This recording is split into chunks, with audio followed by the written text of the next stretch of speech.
इस वेबिनार में आप सभी का स्वागत है। बंधुओं, कोरोना का जो तांडव चल रहा है कब तक चलेगा किसी को पता नहीं। ये कहाँ जाकर इसका अंत है किसी को पता नहीं। तो क्या हम चुपचाप बैठे रहेंगे, हाथ पर हाथ रखकर क्या घर में बैठे रहेंगे? हमको अपनी सामाजिक, पारिवारिक, व्यापारिक सारी गतिविधियां चालू रखनी है। उसी को मद्देनजर रखते हुए हमने पिछली 3 मीटिंगें की हैं इसी वेबिनार के माध्यम से, और हमारा जातीय पर्व महेश नवमी का आयोजन भी हमने वेबिनार के माध्यम से किया था। काफी संख्या में लोग पार्टिसिपेट किए, कोलकाता के बाहर के लोग भी जुड़े, और आज भी देख रहा हूँ कि कलकत्ते से बाहर से काफी लोग जुड़े इस कार्यक्रम में अजय गग्गड़ जी को सुनने के लिए। तो शुरू करते हैं हम आज की ये वेबिनार मीटिंग, और स्वागत भाषण के लिए मैं आमंत्रित करता हूं हमारे माहेश्वरी विकास परिषद के अध्यक्ष श्री श्री किशन मल। श्री किशन जी मल आए और अपना स्वागत भाषण रखें। माहेश्वरी विकास परिषद द्वारा आयोजित इस परिचर्चा में मैं आप सबका हार्दिक स्वागत करता हूं, अभिनंदन करता हूं। कुछ रोज पहले श्री राधेश्याम जी झंवर से बात हो रही थी, तो उन्होंने एक किस्सा सुनाया कि एक आदमी कोमा में चला गया और उसका काफी पैसा बैंक में रहते हुए वो अपने इलाज में कोई खर्च नहीं कर सका, न उसकी वसीयत काम आई न उसका नॉमिनेशन काम आया। मेरी इस विषय में काफी रुचि रही कि भाई ये जानकारी वसीयत कैसे बने, क्या बने, इस संबंध में अपने को जानना चाहिए। और मैंने उनसे अनुरोध किया कि किसी विशेषज्ञ को बुला करके एक ऐसी परिचर्चा रखी जाए, और उसी के अनुसार श्री राधेश्याम जी ने आज अजय जी गग्गड़ को बुलाया है जो इस विषय के काफी जानकार हैं। मैं अजय जी का भी स्वागत करता हूं, अभिनंदन करता हूं और आप सबका इसमें पुनः स्वागत करता हूं। मुझे आशा है आप इस वेबिनार से कुछ जरूर लाभ उठाएंगे। धन्यवाद। जय महेश। धन्यवाद मल जी। राधेश्याम जी ने आपको एक किस्सा सुनाया और आप तुरंत उसको कार्यक्रम के रूप में परिणित कर दिया। अध्यक्ष हो तो ऐसे हो। अब मैं राधेश्याम जी से निवेदन करता हूं कि समय की बर्बादी न करते हुए, जैसा कि अजय गग्गड़ जी ने कहा कि इसको दूसरे वेबिनार में जाना है, तो हम अतिशीघ्र उनका परिचय रखते हुए हम कार्यक्रम शुरू कर रहे हैं। श्री राधेश्याम जी झंवर आए और अजय गग्गड़ जी का संक्षिप्त परिचय रखें। धन्यवाद राठी जी और अध्यक्ष महोदय श्री श्री किशन जी मल, आप सबका इस वेबिनार में और जो बंधु बैठे हैं सबका स्वागत। अजय गग्गड़ का क्या परिचय दूं। कलकत्ते की नामी solicitor firm R L. Gaggar and company, जिससे अपने सब परिचित हैं। श्री अजय गग्गड़ आर.एल. गग्गड़ के सुपुत्र हैं। वैसे प्रोफेशनली चार्टर्ड अकाउंटेंट भी हैं, अभी हाई कोर्ट में एडवोकेट का काम करते हैं, और इन कामों के अलावा उन्होंने और भी कई जगह इंटरेस्ट ले रखा है। तो एज ए रिजोल्यूशन प्रोफेशनल ही specializes in corporate matters and other legal matters which are very frequently referred by all the clients. तो ज्यादा टाइम नहीं लेकर के I welcome you Ajay to this webinar. Thank you Kanwar ji, Mal ji, Rathi जी, बाकी सब सदस्य जो माहेश्वरी विकास परिषद के हैं, आप सबको मेरा नमस्कार।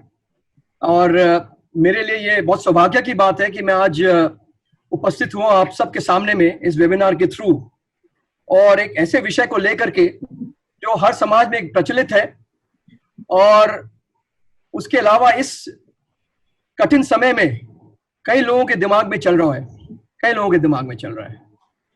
वसीयत, यानी कि अंग्रेजी में बोलते हैं विल या टेस्टामेंट। तो आज अपने इसके बारे में थोड़ा डिस्कशन करेंगे। जैसे झंवर जी से मेरी बात हुई थी, जब झंवर जी ने मेरे को इनवाइट किया था तो बोले भाई हिंदी में बोलना पड़ेगा। तो मेरी हिंदी इतनी अच्छी नहीं है, लेकिन मैं पूरी चेष्टा जरूर करूंगा जितना बोल सकूं। वैसे मैंने एक पावर पॉइंट प्रेजेंटेशन बनाया है वो अंग्रेजी में है, लेकिन मैं उसको धीरे धीरे ट्रांसलेट करके आपको समझाता रहूंगा, अगर कोई भूल हो तो मेरे को माफ कर दीजिएगा उसके लिए। तो वर्ड वसीयत, हिंदी में बोलते हैं वसीयत, अंग्रेजी में बोलते हैं विल या टेस्टामेंट।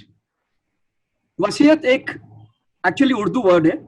मैं खोज रहा था कि वसीयत ये वर्ड आया कहां से।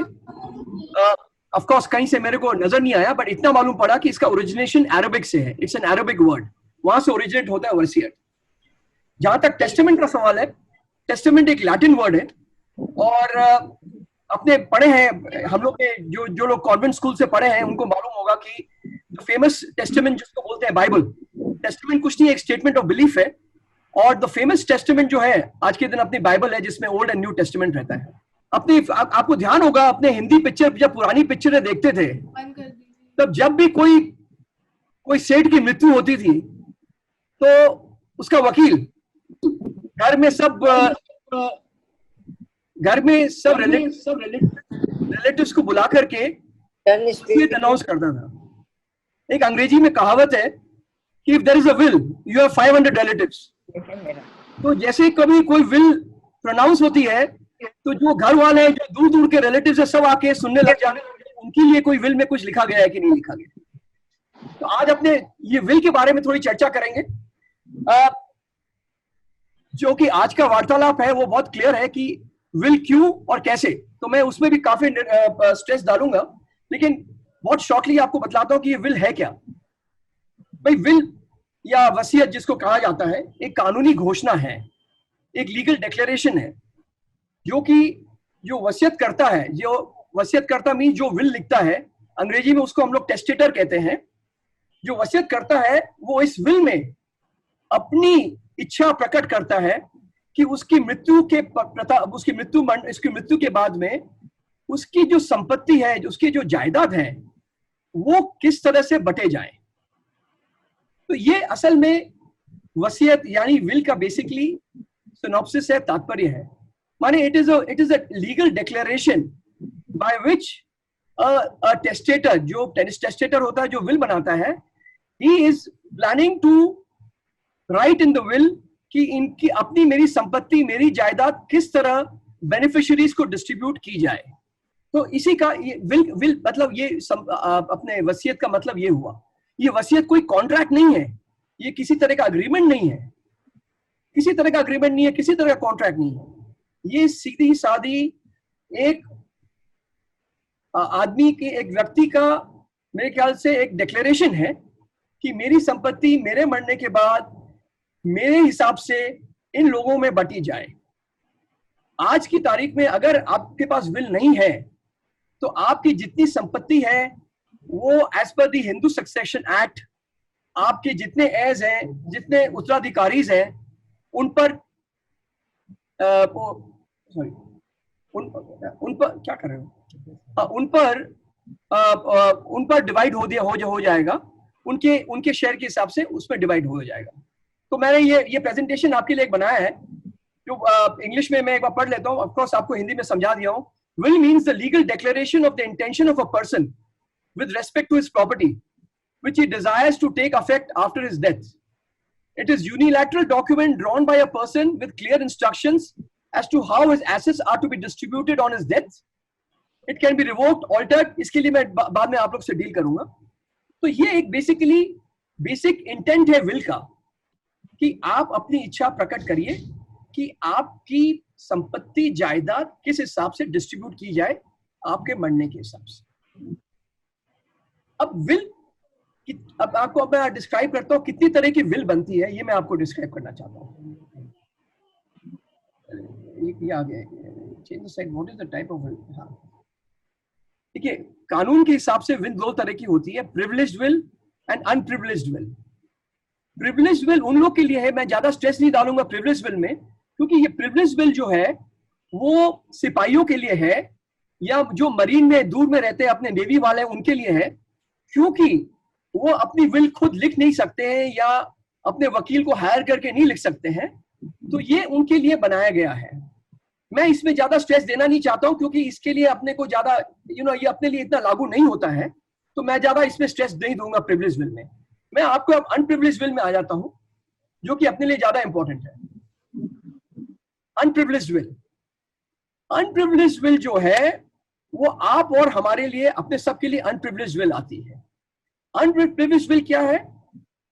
बहुत सीधी है जी, कि आप अपने एक प्लेन पेपर में अपनी इच्छा अनुसार उसमें व्याख्यात कर सकते हैं कि आपकी संपत्ति, आपका एसेट आप किस हिसाब से डिस्ट्रीब्यूट करना चाहते हैं।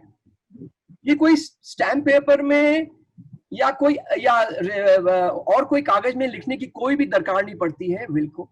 एक आप खाली कागज में, एक कोरे कागज में आप लिख करके, इसको अटेस्ट कर करके अगर आप रख देंगे, ये एक लीगल डिक्लेरेशन कहलाता है। अंडर द अनप्रिविलेज्ड विल बहुत सारी विलें बनती है, मैं उसको एक एक करके आपको डिस्क्राइब करूंगा। एक विल बनती है जिसको बोलते हैं हम कंटिंजेंसी विल। इसकी हर एक विल में एक कुछ ना कुछ एक कंडीशन लगा रहता है कि अगर आप ये करोगे तब आपको ये संपत्ति मिलेगी, आप ये करोगे तब आपको एक कंटिंजेंसी लिखा रहता है, कि आप एक फैक्टर लिखा रहता है कि आपके ये करने के बाद ही आपको संपत्ति मिल सकती है। इसको अपने बोलते हैं कंटिंजेंसी विल या एक कंडीशनल विल। एक अंग्रेजी पिक्चर आई थी बहुत फेमस, ब्रूस्टर्स मिलियन बोल करके, उसमें मैंने लिखा भी है यहाँ पे। ब्रूस्टर्स मिलियन में क्या होता है, जो हीरो है रिचर्ड प्रायर, वो उसके फादर उसके नाम में एक विल छोड़ के जाते हैं और उसको बोलते हैं कि तुमको मेरी संपत्ति तभी इनहेरिट करने को मिलेगी जब तुम पैसे का मूल्य समझोगे। अगर तुम पैसे का मूल्य नहीं समझोगे तो तुमको मेरी संपत्ति तुमको नहीं मिल सकती है। तो ये एक तरह से कंडीशन हो गया कि आप जो इम्पोज करते हैं विल के अंदर में, कि आप अगर ये करोगे तभी आपको मेरे ये एसेट मिल सकता है। मेरे को याद एक पिक्चर आई थी, ये 9211, टैक्सी नंबर 9211, आपने सबने देखी भी होगी कई लोगों ने। उसमें भी वो दिखाते हैं कि जॉन अब्राहम एक वो विल के पीछे दौड़ रहा है। और क्या है वो विल में भी जो एग्जीक्यूटर है उसके पिताजी लिख के जाते हैं कि भैया तुम अगर सही तरीके से आदमी बन जाओगे तब तुम पूरे एसेट को तुम अपने वेस्ट कर सकते हो, तुम्हारे वो एसेट है वो तुम्हारे नाम में तभी लिखी जाएगी तब तुम सही आदमी बन जाओगे। तो इसको बोलते हैं कंटिंजेंसी विल। दूसरी विल है कोई, उसको बोलते हैं अपने जॉइंट विल। जॉइंट विल क्या होती है, जब हस्बैंड वाइफ दोनों जॉइंटली एक विल डिक्लेयर करते हैं। भाई हस्बैंड वाइफ ये बोल दिए कि भैया हम लोग एक जॉइंट विल बनाना चाहते हैं जिसमें कि ये डिसाइड करेंगे कि भैया आज मेरे मरने के बाद मेरी संपत्ति तुम्हारे पास चली जाएगी, तुम्हारे मरने के बाद मेरे पास आ जाएगी, लेकिन दोनों के मरने के बाद ये संपत्ति जो है जो हिसाब से बंटनी चाहिए वो हिसाब से बटेगी। इसमें इस विल में एक बहुत बड़ी प्रॉब्लम है। प्रॉब्लम क्या है जॉइंट विल में कि आपने दोनों जॉइंटली डिक्लेरेशन तो दे दिया कि भैया आज मेरी संपत्ति आपके पास चली जाएगी, लेकिन आपने कंडीशन भी डाल दिया है कि आपके मरने के बाद में ये संपत्ति इस तरह से डिवाइड हो जानी चाहिए। अब खुदा ना खास्ता कि आज जैसे कि हस्बैंड 40 साल की उम्र में मर गया, तो आज उसकी वाइफ को ये इसकी जो संपत्ति जो उसके नाम में आई है उसको कई बार इनकैश करने के लिए तो उसको चाहिए मौका। कई बार उसको रुपए की सख्त दरकार, पैसे की सख्त दरकार पड़ जाती है, तो वो इस विल के थ्रू बेच नहीं सकती वो प्रॉपर्टी, क्योंकि उन्होंने जॉइंटली डिक्लेयर कर दिया है कि ये विल के थ्रू मेरी जो प्रॉपर्टी है वो अल्टीमेटली इस जो जॉइंटली जो डिक्लेयर किया उस हिसाब से बंटनी चाहिए। तो ये विल में बहुत बड़ी एक लकूना है। कई क्लाइंट्स आते हैं मेरे पास में जो बोलते हैं कि गगर साहब आप हमारा जॉइंट विल कर दीजिए। तो मेरे को समझाना पड़ता है कि भाई जॉइंट विल करने जाएंगे तो आपके लिए ये एक बहुत बड़ी समस्या है। तो आप 10 बार सोचिए जॉइंट विल करने के लिए। हाँ, आपकी इच्छा जरूर है कि आप अपनी संपत्ति अपने वाइफ को देना चाहते हैं, उसके बाद अपने बेटों को डिवाइड करना चाहते हैं, बहुत अच्छी बात है। लेकिन जॉइंट विल के थ्रू कई बार आपकी ये तकलीफ आ जाएगी कि अगर आपकी वाइफ को वो संपत्ति बेचनी पड़े तो एक बहुत बड़ा एक ऑब्स्ट्रक्शन आ जाएगा। इसीलिए जॉइंट विल को हम लोग नॉर्मली एडवाइस करते हैं कि जॉइंट विल में जाए। तो इसके बाद कौन सी एक विल है मैं आपको समझाता हूं। जॉइंट विल के बाद में दूसरी विल है जिसको बोलते हैं कि म्यूचुअल विल। म्यूचुअल विल ये है जिसमें दो सेपरेट विल एकदम जिसको बोलते हैं मिरर विल बनती है। आज हस्बैंड वाइफ म्यूचुअली एक विल बनाते हैं जिसमें बोलते हैं कि हस्बैंड बोलता है कि मेरी जितनी संपत्ति है मेरे मरने के बाद मेरी पत्नी को मिल जाना चाहिए, और पत्नी ये बोलती है कि मेरे मरने के बाद मेरी संपत्ति मेरे हस्बैंड को मिल जाना चाहिए। तो ये एकदम बढ़िया, एकदम एकदम जिसको बोलते हैं ना, इसको बोलते हैं म्यूचुअल विल। दोनों विल एकदम मिरर जैसे होते हैं, इसमें कोई 19-20 नहीं होता है।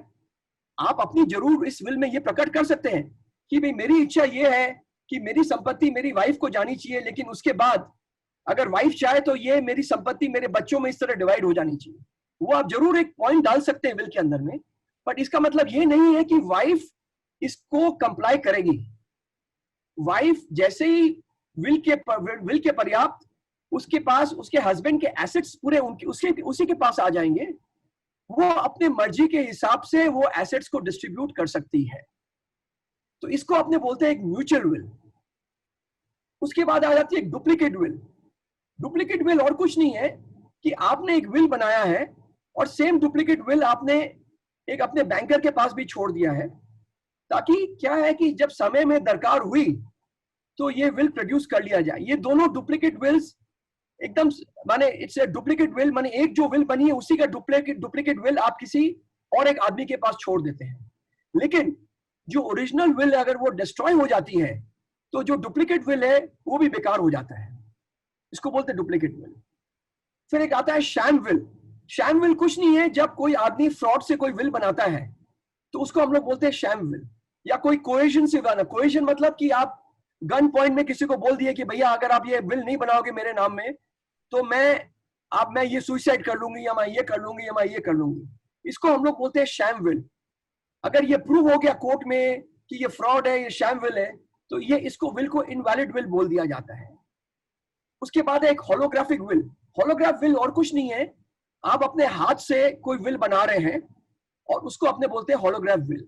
कई लोग चाहते हैं कि अपने हाथ से ही विल बनाए और अपनी हैंड राइटिंग से विल बनाए, उसमें कोई गलती नहीं है, आराम से कोई भी कर सकता है, कोई टाइपराइटर की दरकार नहीं है, कोई कंप्यूटर की दरकार नहीं है, आप अपने हाथ से विल बना सकते हैं।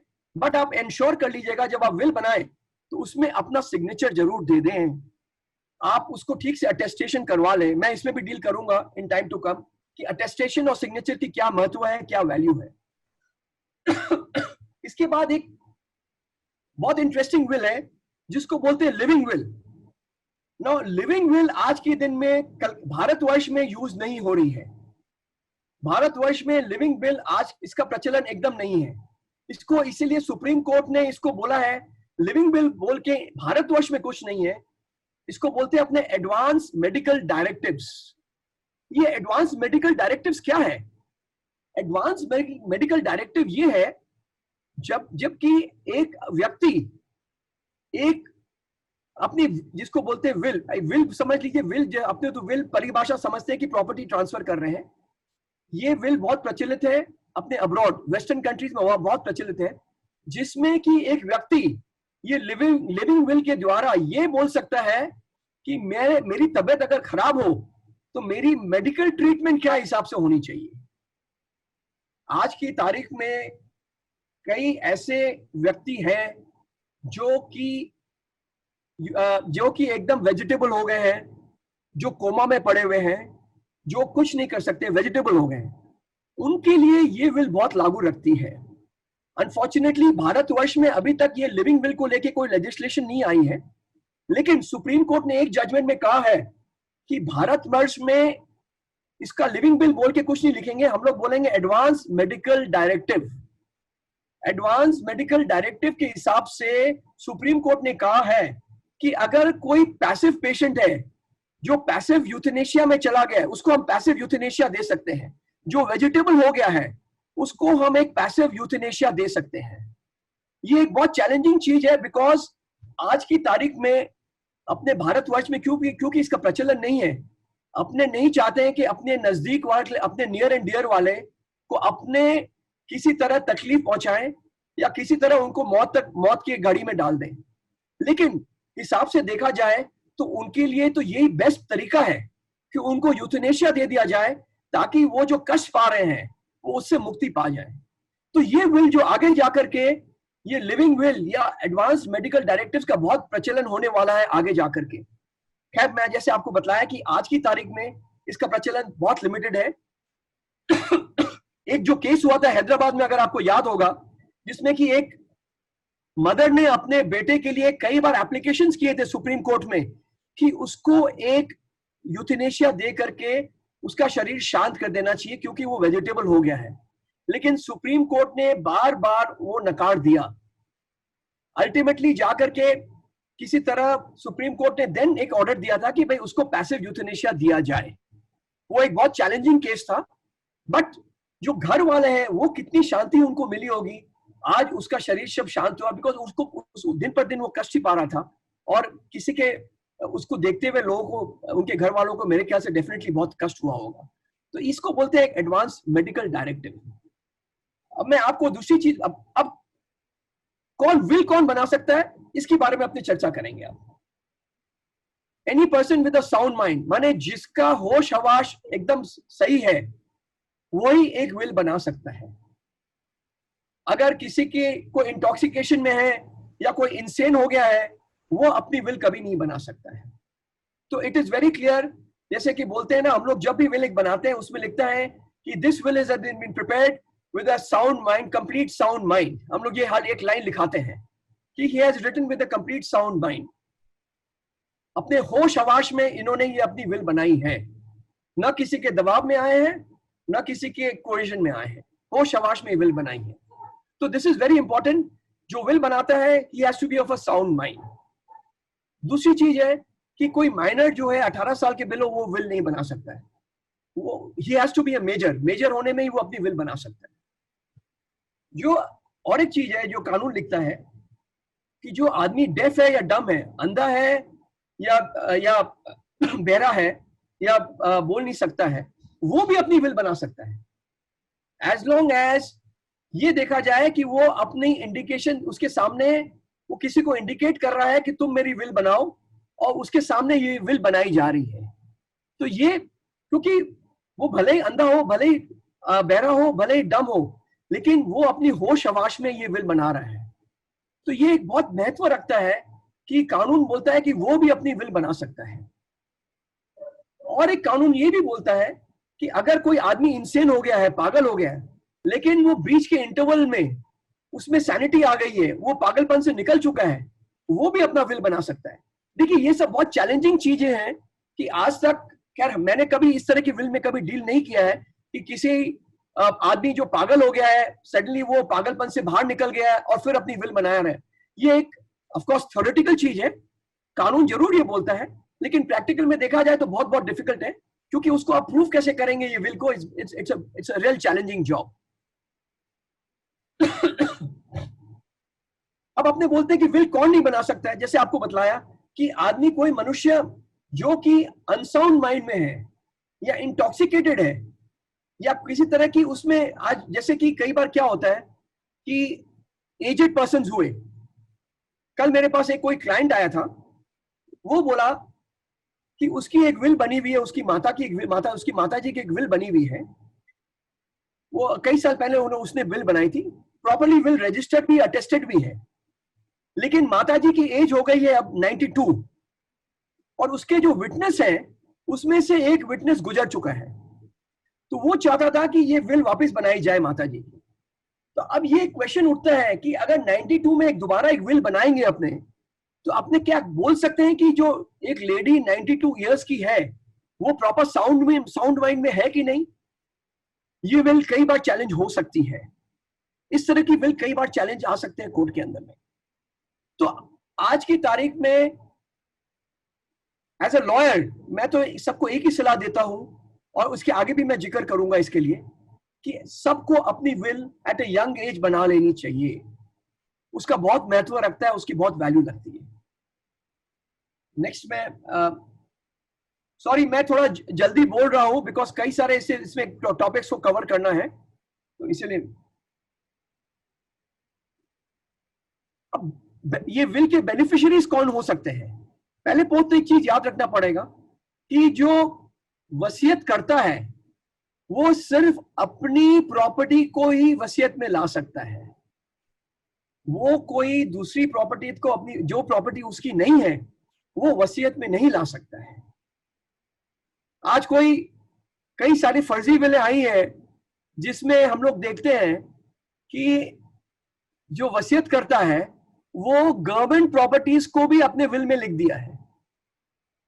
नाउ गवर्नमेंट प्रॉपर्टीज जो आपकी नहीं है वो वसीयतनामा में लिख के चला गया है, और उसके जो बेनिफिशियरीज हैं वो लड़ रहे हैं कि भैया ये प्रॉपर्टी मेरे को मिलनी चाहिए। अरे भाई, जो प्रॉपर्टी गवर्नमेंट ने वेस्ट कर ली है, आप भले ही उसके हकदार रह चुके हो एक वंस अपॉन अ टाइम, लेकिन अब गवर्नमेंट ने वेस्ट कर ली है, तो आप उसको क्या विल में ला सकते हैं? कभी नहीं। आप वही प्रॉपर्टी को ला सकते हैं जो आपकी सेल्फ अक्वायर्ड प्रॉपर्टी है, या आपने कोई प्रॉपर्टी को इनहेरिट की है, उसी को आप अपने विल में ला सकते हैं। वो भले ही मूवेबल प्रॉपर्टी हो या इमूवेबल प्रॉपर्टी हो, उसमें कोई फर्क नहीं पड़ता है। आज मूवेबल प्रॉपर्टी और इमूवेबल प्रॉपर्टी ये आपके एसेट्स हैं। आप सब अपनी प्रॉपर्टी, सब अपने एसेट्स को आप विल में ला करके इसको डिस्ट्रीब्यूट आप कर सकते हैं। तो आज व्यक्ति जो वसीयत करता है उसको अपने विल में वही प्रॉपर्टी लानी चाहिए जो उसकी सेल्फ अक्वायर्ड प्रॉपर्टी या इनहेरिट प्रॉपर्टी है। उसके बियॉन्ड वो विल में लाने की उसको कोई दरकार नहीं है। अच्छा, who can be beneficiary of a will? इसके बेनिफिशियरी विल के कौन हो सकते हैं? विल के बेनिफिशियरी कोई भी हो सकते हैं। ये कोई माइनर भी हो सकता है, कोई लुनेटिक भी हो सकता है। आप भगवान के नाम में भी विल बना के चले जा सकते हैं।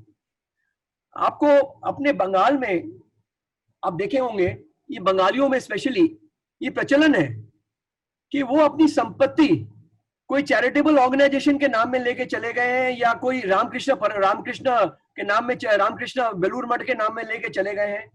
और बल्कि मुस्लिम लॉज में तो बहुत क्लियर लिखा है कि आप अल्लाह के नाम में अपनी प्रॉपर्टी दे सकते हैं। अल्लाह के नाम में इतनी प्रॉपर्टी भारत वर्ष में चली आ रही है, जो उसको अपने बोलते हैं वक्फ प्रॉपर्टी, इतनी प्रॉपर्टीज चारों तरफ है कि आप सोच भी नहीं सकते, इमेजिन भी नहीं कर सकते। तो आज विल के बेनिफिशियरीज कोई भी हो सकते हैं।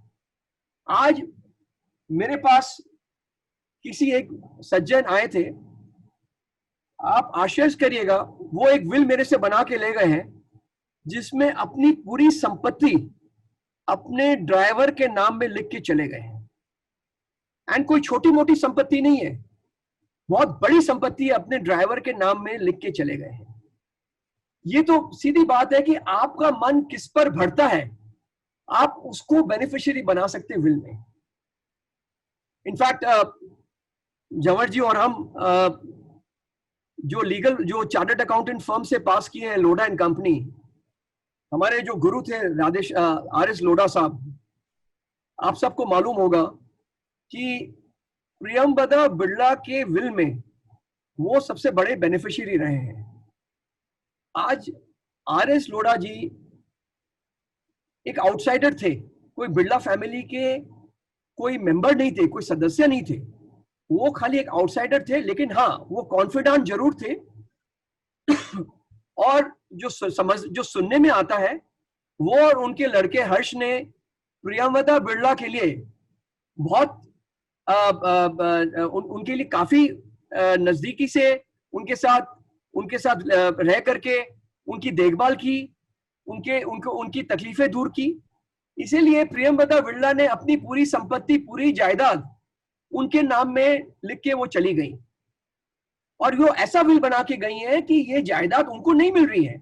ये एक एग्जीक्यूटिव के हिसाब से उनकी जितनी प्रॉपर्टी, ये संपत्ति वो चलाएंगे वो, लेकिन उनको पूरी राइट दे दिया गया ये विल के पर्याप्त कि आप एज एन एग्जीक्यूटर, आप मेरी जितनी संपत्ति है, मेरी जितनी इंडस्ट्रीज हैं, आप उसको चलाइए। ये ट्रस्ट बन गया कि आप उस ट्रस्ट में आप ये चलाइए। ऑफ कोर्स अभी ये विल बड़ी चैलेंज में आ रही है। अब तो आप रिसेंटली पढ़े भी होंगे न्यूज़पेपर्स में कि सुप्रीम कोर्ट ने कहा है कि अब ये डे टू डे हियरिंग होनी चाहिए इस विल की, और इसका अल्टीमेटली क्या नतीजा है वो अपने को कुछ महीनों में ये भी मालूम पड़ जाएगा कि ये विल सही थी कि गलत थी। इस विल में भी मैं आपसे बाद में इस पे जिक्र करना चाहूंगा। तो बेनिफिशियरी कोई भी हो सकता है, ये आपके ऊपर है। आप विल में किसी को भी बेनिफिशियरी बना सकते हैं। आप भगवान को भी अपनी दे सकते हैं प्रॉपर्टी, अपने बच्चों को दे सकते हैं, अपने जो आपके सेवक हैं उनको दे सकते हैं। तो ये एक बहुत प्लस पॉइंट है विल में। अगर आपके पास विल नहीं है, तब आपकी प्रॉपर्टी तो as under the Hindu Succession Act आपके उत्तराधिकारियों में बढ़ जाएगी। इसका मतलब ये हुआ कि आप अगर चाहते भी कि मेरे आपके कई लोग हैं जो आपकी देखभाल की है, आपकी सेवा की है, आप उनको कुछ देना भी चाहते थे, लेकिन क्योंकि आपने विल नहीं छोड़ी, विल में आपने उनके लिए नहीं छोड़ा कुछ भी, इसीलिए ये प्रॉपर्टीज जितनी है ये बाकी एज में आपस में बढ़ गई। अब आपस में बढ़ने के बाद तो अगर आपकी मन की इच्छा भी है तो वो संपूर्ण नहीं हो सकती है, बड़ा मुश्किल है। तो इसीलिए एक विल की बहुत सख्त दरकार है कि आप किसको आप अपने बेनिफिशियरी बनाना चाहते हैं, आप विल के जरिए ये आप उसमें प्रोनाउंस कर सकते हैं, उसमें आप अपनी इच्छा प्रकट कर सकते हैं। बल्कि आप उस अपने विल के थ्रू कोई माइनर को भी बेनिफिशियरी बना सकते हैं, उसमें कोई तकलीफ नहीं है। आज कई विलें बनती हैं जिसमें बोलते हैं भाई मेरे परपोतों को इतना जाना चाहिए, परपोते हैं लेकिन वो परपोतों को जाना चाहिए, अभी वो माइनर है, तो उसके लिए आप क्या करते हैं कि उनके हस्बैंड्स को या अपने बेटों को गार्जियन बना देते हैं कि जब तक वो माइनर रहेंगे आप ही उस प्रॉपर्टी का देखभाल करिएगा, जब मेजर हो जाएंगे तब वो प्रॉपर्टी उनको चली जाएगी। तो they are all the beneficiaries of the will. अब मैं दूसरी चीज में बदलाता हूं कि ये विल आप क्या एक बार बनने के बाद आप चेंज कर सकते हैं? आप ये विल अपने हजारों बार चेंज कर सकते हैं, जितनी बार आपकी इच्छा हो आप विल चेंज कर सकते हैं, इसमें कोई तकलीफ नहीं है। आप नया विल बना सकते हैं या एक आप एडिशनल विल बना सकते हैं जिसको बोलते हैं हम लोग कॉडिसिल। कॉडिसिल एक सप्लीमेंट्री है, आपने जो विल बनाई है उसका सप्लीमेंट्री है, जिससे कि आप कुछ चेंज करना चाहते हैं, आपने जो एग्जीक्यूट किया है विल वो आप कॉडिसिल के थ्रू चेंज कर सकते हैं। तो नंबर 1, आप अपनी विल जितने वक्त चाहे जितनी बार चाहे आप उसको कैंसिल कर सकते हैं, वो मैं समझाऊंगा कैसे आप कैंसिल कर सकते हैं।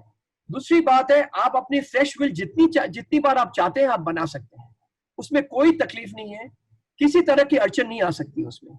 और अगर आप चाहें तो वो विल एज इट इज रह सकता है, उसके अगेंस्ट आप एक सप्लीमेंट्री भी विल बना सकते हैं जिसको बोलते हैं कॉडिसिल।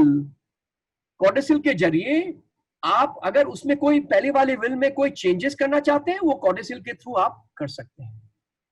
तो ये आप जरूर ध्यान रखिएगा, माइंड में से निकाल दीजिए कि मेरे पास अगर मैंने एक बार विल बना दिए तो वो सैक्रोसेंट हो गया या फाइनल हो गया। नहीं, ऐसा नहीं है। विल आप 50 बार बना सकते हैं, जब तक आप जीवित हैं लास्ट तक आप विल बना सकते हैं। अब एक मिनट,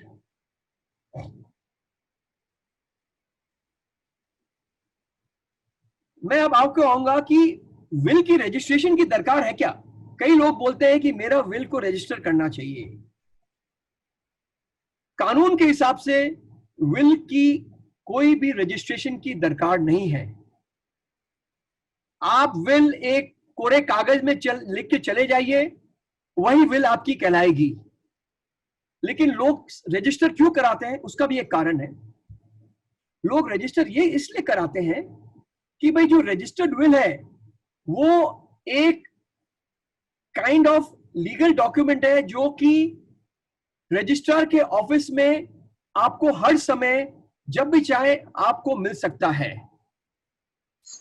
कई बार ऐसे केसेस हुए हैं कि लोग अपनी विल बना के गए हैं और एग्जीक्यूटर जो है उसका विल का, मैं एग्जीक्यूटर का क्या रोल है आपको बाद में बतलाऊंगा, लेकिन एग्जीक्यूटर जो अपॉइंट किया गया है वो एग्जीक्यूटर ने बदमाशी की और या तो विल फाड़ दिया या विल कोई एयर, जो कोई भी आपके एयर है जिसको कोई भी संपत्ति नहीं मिली हो, उसके साथ मिल करके विल को प्रोड्यूस ही नहीं किया। आज ये सबसे बड़ी समस्या आ जाएगी कि आज सपोज जो एग्जीक्यूटर अगर आप अपॉइंट कर रहे हैं वो अगर गलत आदमी निकल गया तब आपकी विल बेकार हो सकती है। इसीलिए लोग ये कहते हैं कि विल को रजिस्टर इसीलिए कराना चाहिए कि एक तो नंबर 1, इसको जब भी कोई चैलेंज करेगा तो कोर्ट ऑफ लॉ में कई बार इसको तकलीफ आ जाएगी इसको इस तरह के विल को चैलेंज करने के लिए, क्योंकि जो रजिस्टर्ड विल है वो रजिस्ट्रार के सामने रजिस्टर होती है और उसके साथ अटेस्टेशन होता है दो व्यक्तियों का। तो और क्योंकि ये रजिस्टर्ड विल है, किसी भी समय कोई भी बेनिफिशियरी कभी भी चैलेंज कर सकता है कि जब भी कोई एग्जीक्यूटर इस तरह की बदमाशी करे कि वो विल को प्रोड्यूस नहीं करे, वो विल को चेंज कर दे, तो वो बेनिफिशियरी, ये अगर उसके पास उसको थोड़ी सी भी भनक है कि ये कोई विल रजिस्टर्ड है, तो वो कोर्ट ऑफ लॉ में जाकर के इसको चैलेंज कर सकता है कि भाई ये रजिस्टर्ड विल है, इसको निकाला जाए रजिस्ट्रार के ऑफिस से और इसके जो टर्म्स है वो प्रोनाउंस किए जाए। तो इसीलिए रजिस्ट्रेशन ऑफ अ विल जिसको बोलते हैं कोई दरकार नहीं है, बट एज अ प्रिकॉशन जिसको बोलते हैं विल रजिस्टर किया जाता है। भाई आज जिनकी संपत्ति बहुत ज्यादा है वो ऑलवेज चाहेंगे कि उनका विल रजिस्टर्ड रहे, सो दैट उनके जो बेनिफिशियरीज हैं बाद में जाकर के किसी की ना किसी तरह की उनको तकलीफ नहीं आए। सो बट एक चीज ध्यान रखिएगा कि विल की रजिस्ट्रेशन की दरकार है ही नहीं, कोई दरकार नहीं है विल रजिस्ट्रेशन की। और ये भी ध्यान रखिएगा कि अगर आपकी कोई विल रजिस्टर्ड आज की तारीख में हुई है, कल जाकर के आप एक अनरजिस्टर्ड विल बनाते हैं, वो रजिस्टर नहीं कर पाए हैं, और ये कोर्ट ऑफ लॉ में प्रूव हो गया कि ये जो अनरजिस्टर्ड विल है यही भी सही विल है, तो अनरजिस्टर्ड विल जो है वो आपके रजिस्टर्ड विल से प्रिवेल करेगी। इसका मतलब जो आपकी रजिस्टर्ड विल है वो नल एंड वॉइड हो जाएगी, और जो अनरजिस्टर्ड विल है वो आपको, वो उसके हिसाब से आपके बेनिफिशियरीज, आपकी संपत्ति, आपकी जायदाद उसके डिस्ट्रीब्यूशन में आ जाएंगे। तो इसको बोलते हैं रजिस्ट्रेशन ऑफ अ विल। एक बहुत इंपॉर्टेंट पॉइंट है जो कि लोगों के ध्यान में रहता है कि प्रोबेट ऑफ अ विल क्या होता है ना। Probate of a will, probate मतलब कोर्ट का एक सील लगना, कोर्ट का ऑथेंटिकेशन लगना, जिसको बोलते हैं seal of the honourable court, इसको हम लोग बोलते हैं प्रोबेट। आज भारतवर्ष में खाली 3 शहरों में, बॉम्बे, मद्रास एंड कलकत्ता में, ये 3 शहरों में आपको अपनी विल का प्रोबेट करना ही पड़ेगा। Probate means what? आप अपना एक एप्लीकेशन करेंगे विल के सहित कोर्ट ऑफ लॉ में, और जो कोर्ट ऑफ लॉ है वो इसको ऑथेंटिकेट करेगी कि ये विल सही है, उसको सील, उसको सर्टिफाई कर देगी कि ये विल आपका सही है। पर ये प्रचलन खाली 3 शहरों में है, बंबई, मद्रास और कलकत्ता। यानी कि इन तीनों शहरों में अगर आपके पास कोई भी इमूवेबल प्रॉपर्टीज है तो आपको प्रोबेट निकालना मस्ट है। प्रोबेट इज अ नेसेसिटी, आपको निकालना ही पड़ेगा प्रोबेट। आज सपोज कोई दिल्ली के निवासी है, वो अपनी विल दिल्ली में बनाते हैं और उनकी कोई प्रॉपर्टीज बंबई, मद्रास या कलकत्ते में पड़ जाती है, उनको तब भी यहां आकर के, इन शहरों में आकर के जहां उनकी प्रॉपर्टी है, एक कोर्ट में अप्लाई करना पड़ेगा और कोर्ट से परमिशन लेना पड़ेगा डिस्ट्रीब्यूशन के पहले। इसको बोलते हैं प्रोबेट। आज अगर आपकी प्रॉपर्टी इन तीनों शहरों में नहीं है, तब आपके लिए कोई कंपलसरी नहीं है कि आप प्रोबेट लें कोई भी कोर्ट ऑफ लॉ से। यानी कि अगर कोई दिल्ली में बैठा है और उसकी सब जायदाद संपत्ति सब दिल्ली में ही है, या और कोई शहरों में है जो कि बॉम्बे, कलकत्ता या चेन्नई में नहीं पड़ता है, तो उसको कोई प्रोबेट लेने की कोई दरकार नहीं है। वो सीधा साधा अपनी विल के हिसाब से, एग्जीक्यूटर उनकी विल के हिसाब से, अपनी विल के हिसाब से पूरी अपनी डिस्ट्रीब्यूशन कर सकता है प्रॉपर्टीज का। तो प्रोबेट का तब महत्व आता है जब ये प्रॉपर्टीज खाली बॉम्बे, मद्रास, कलकत्ता में है। लेकिन मैं तो अपने क्लाइंटों को एक ही सलाह देता हूं कि आप भले ही दिल्ली में बैठे हो, कहीं बंबई में बैठे, आप दिल्ली और कोई शहरों में बैठे हो, प्रोबेट कराने में कोई हर्ज नहीं है। हाँ, लेकिन आपको एक ध्यान रखना होगा कि जहां प्रोबेट कराने जाएंगे वहां एक स्टैंप ड्यूटी का फर्क पड़ जाता है। आज कलकत्ते में, बॉम्बे या मद्रास में, जो मेरी नॉलेज में है, वहां पे एड वॉलोरम ड्यूटी चलती है प्रोबेट निकालने के लिए। एड वॉलोरम ड्यूटी मतलब अगर आपकी संपत्ति 50 लाख की हुई तो आपको एड वॉलोरम ड्यूटी देनी पड़ेगी। मतलब कि 25 लाख के ऊपर आपका एक्स अमाउंट लगेगा, 40 लाख के ऊपर वाई अमाउंट लगेगा, 50 लाख के ऊपर वाई अमाउंट लगेगा। ये आपको स्टैंप ड्यूटी, कोर्ट फी जमा करनी पड़ेगी प्रोबेट निकालने के लिए। लेकिन कलकत्ते में क्या है, आपकी संपत्ति अगर 10 लाख के ऊपर है तो आपको सिर्फ 50,000 रुपए देना है कोर्ट फीस प्रोबेट निकालने के लिए। तो कलकत्ते इस मामले में बहुत लीनियंट है, बहुत ही ज्यादा लीनियंट है बजाय कि चेन्नई या बॉम्बे से, क्योंकि आपकी संपत्ति अगर करोड़ों में भी जाती है आपको सिर्फ 50,000 रुपए देना पड़ता है अपने प्रोबेट निकालने के लिए। तो ये आप ध्यान रखिएगा कि प्रोबेट की क्या महत्व है। प्रोबेट की बहुत बड़ी महत्व है। अगर आपकी प्रॉपर्टीज इन तीनों शहरों में है, अगर आपकी खाली मूवेबल प्रॉपर्टी है और तब आपको प्रोबेट निकालने की कोई दरकार नहीं है, लेकिन तब आप खाली सक्सेशन सर्टिफिकेट निकाल सकते हैं। लेकिन मैं आपको एक ही चीज कहना चाहूंगा, आज सक्सेशन सर्टिफिकेट का जो प्रोसीडियर है वो बड़ा टीडियस प्रोसीडियर है then taking out a probate. Probate का जो प्रोसीडियर है कोर्ट्स में बहुत ही सिंपल साधारण तरीके से हम लोग प्रोबेट निकालते हैं। हाँ, इसमें क्या होना पड़ता है प्रोबेट में, आप ध्यान रखिएगा, जब भी प्रोबेट में हम लोग एप्लीकेशन करते हैं वहां पर हर एज, जितने भी एज हैं, उत्तराधिकारी हैं, उन सब की एक कंसेंट लेनी पड़ती है। आज ये एक बहुत बड़ी समस्या आ जाती है कई बार, जबकि हम लोग प्रोबेट निकालने जाते हैं, विल में जो वन ऑफ द एज है उसको विल में उनको कुछ भी नहीं मिल रहा है, तो वो अपने कंसेंट देने से नकार देते हैं कि हम कंसेंट नहीं देंगे। तो अब हमारे लिए बहुत टीडियस प्रोसेस हो जाता है, जो प्रोबेट निकालते हैं तब बहुत टीडियस प्रोसेस हो जाता है। दूसरी बात ध्यान रखिएगा, प्रोबेट निकालते वक्त कोई भी बेनिफिशियरी जो कोई भी एयर है, अगर वो बेनिफिशियरी है कि नहीं है, वो विल को चैलेंज कर सकता है। उसमें उतनी पावर है कि वो विल को चैलेंज कर दे। विल को दो ग्राउंड में चैलेंज कर सकते हैं। एक तो बोल सकता है कि भाई या तो फ्रॉड विल है या ये विल बनाई गई है कोएशन से बनाई गई है, ये विल कोएशन से बनाई गई है या अनड्यू इन्फ्लुएंस से बनाई गई है।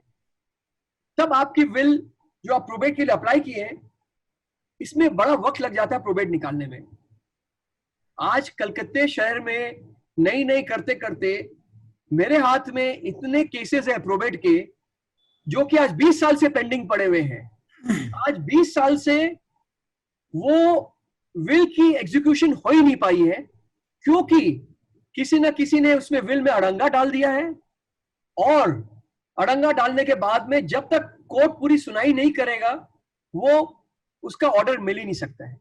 अभी हाल ही में मैंने एक प्रोबेट निकाला था जिसमें कि एक मेरे क्लाइंट है, वो एग्जीक्यूटर थे, वो एग्जीक्यूटर नहीं थे, वो बेनिफिशियरी थे, और उनकी एक बहुत बढ़िया संपत्ति थी दिल्ली में जो कि 100 करोड़ की संपत्ति थी। हाँ जी। जब ये उनके पिताजी ने ये पूरी संपत्ति अपने लड़के के नाम में छोड़ के चले गए। लिख भी रहा हूं। ये रजिस्टर्ड विल थी, उसमें कोई तकलीफ नहीं थी, लेकिन रजिस्टर्ड विल के बावजूद होने के भी हम लोग जब प्रोबेट निकालने गए तब उसकी सिस्टर ने एक ऑब्जेक्शन खड़ा कर दिया। उनकी सिस्टर ने कहा कि ये जो विल बनाई गई है ये अनड्यू इन्फ्लुएंस से बनाई गई है। हमारे पिताजी हमको बहुत चाहते थे, हमको बहुत लाइक करते थे, और वो इस तरह की विल छोड़ के जा ही नहीं सकते थे कि पूरी संपत्ति मेरे भाई के नाम में छोड़ के चले गए। आज हम लोग को 10 साल लग गए उसके प्रोबेट निकालने में, 10 साल लग गए। तो ये एक प्रोबेट का बहुत बड़ा चैलेंज है जी, जो कि हम लोग रोज फेस करते हैं कि कहीं ना कहीं किसी ना किसी वक्त कोई अगर चैलेंज कर दे तब ये जो प्रोबेट का मामला है ये घसीट जाता है जी। अब मैं आपको बतलाऊंगा कि विल कैसे रिवोक कर सकते हैं। जैसे आपको बतलाया था कि विल कभी भी आप कैंसिल कर सकते हैं, रिवोक कर सकते हैं। तो विल कैन बी रिवोक्ड कई तरीके यहाँ पे लिखा हुआ है।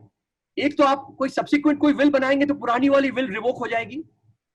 एक अपने अगर आप इंटेंशन बोल रहे हैं, आप राइटिंग में दे रहे हैं, या आप राइटिंग में दे रहे हैं कि मेरी जितनी विल है पुरानी वो मैं सबको कैंसिल कर रहा हूं और मैं अभी तक कोई नई विल नहीं बनाऊंगा, अब उस तरह का डिक्लेरेशन भी दे सकते हैं। तब आपकी पुरानी जितनी विल है वो कैंसिल हो जाएगी। आप अपनी ओरिजिनल विल को जला सकते हैं, या आप ओरिजिनल विल को फाड़ सकते हैं, या आप अपने ओरिजिनल विल को किसी तरह डिस्ट्रॉय कर सकते हैं। तो विल के कैंसिल करने के कई सारे तरीके हैं। आज सपोज कोई रजिस्टर्ड विल है, उसको आप कैसे कैंसिल करेंगे भाई? अच्छा तो यही रहेगा कि अगर रजिस्टर्ड विल है तो आप एक एप्लीकेशन डाल दें कि पुरानी विल को मैं रजिस्टर्ड जो हुई है मैं उसको कैंसिल करना चाहता हूं। और उसको आप रजिस्टर करवा लें, ये जरूर पॉसिबल है।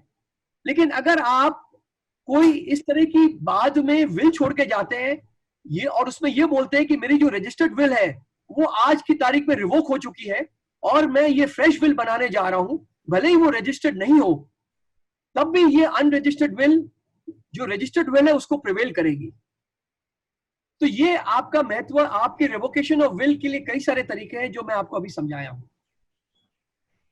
अब अपने बतला सकते हैं, आपको एक चीज और मैं बतलाना चाहता हूं कि आज जो विल है, एक मिनट, ये मैं ये कई सारे रेस्ट्रिक्शंस है विल में जो कि आप नहीं दे सकते हैं।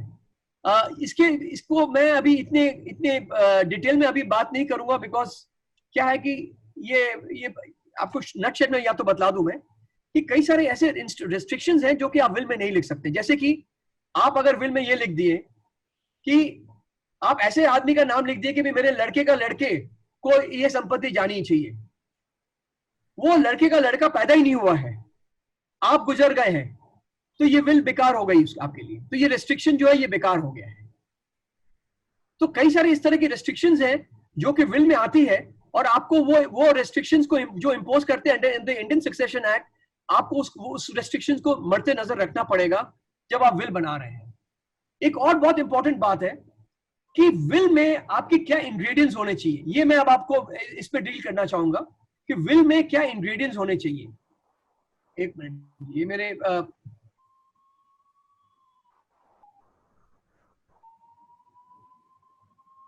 तो विल, आप जब अपने विल बनाते हैं तो विल में क्या क्या होना चाहिए, बहुत आप ये ध्यान रखिएगा। विल में एक तो जो टेस्टेटर है यानी कि वसीयत करता है, उसकी पूरी डिटेल्स होनी चाहिए विल के अंदर में। मैं आपको एक प्रोटोटाइप विल भी दिखाऊंगा, जिसको मैं आपको लाइन बाय लाइन दिखाऊंगा कि प्रोटोटाइप विल में कैसे क्या डील करते हैं। लेकिन first and the foremost is जो टेस्टेटर है यानी कि जो वसीयत करता है, उसकी विल में पूरी डिटेल्स होनी चाहिए। माने आपका आवाज सुनाई देगा और नई आवाज सुनाई देगा। उसकी उम्र कितनी है, बाय फेथ वो हिंदू है, कहाँ रहता है, उसके कितने बच्चे हैं, ये सब आपको विल में लिखनी चाहिए। उसके बाद जो इम्पोर्टेंट पार्ट है कि आप किसको एग्जीक्यूट करना, जो एग्जीक्यूटर है आप जिसको अपॉइंट करना चाहते हैं, उसका आपको विल में नाम लिखना बहुत जरूरी है। आपको जैसे मैं बताया कि जो आप उसी आदमी को या उसी व्यक्ति को एग्जीक्यूटर बनाइए जिसमें आपका पूरा कॉन्फिडेंस हो कि वो आपकी जो इच्छा है वो पूरी करेगा। अगर आप इस तरह के लोग को अगर एग्जीक्यूटर बना दिए जो कि आपकी जो विल है, आपकी जो इच्छा है वो अगर संपूर्ण ही नहीं करे और वो विल को लेकर के बदमाशी कर ले, तब इस तरह के एग्जीक्यूटर को बना करके कोई मतलब नहीं है। इसीलिए पुराने जमाने में क्या होता था कि जो विल के एग्जीक्यूटर है वो नॉर्मली लॉयर्स को बनाया जाता था कि भाई मैं अपने वकील को बनाऊंगा, वही एग्जीक्यूटर है, बिकॉज वही मेरा कॉन्फिडेंट है, वही मेरे को गाइड करता है और उससे बेहतर कोई एग्जीक्यूटर बन नहीं सकता है। लेकिन वो अब पुरानी बातें हो गई हैं। आप किसी को भी एग्जीक्यूटर बना सकते हैं जिसमें आपका कॉन्फिडेंस हो।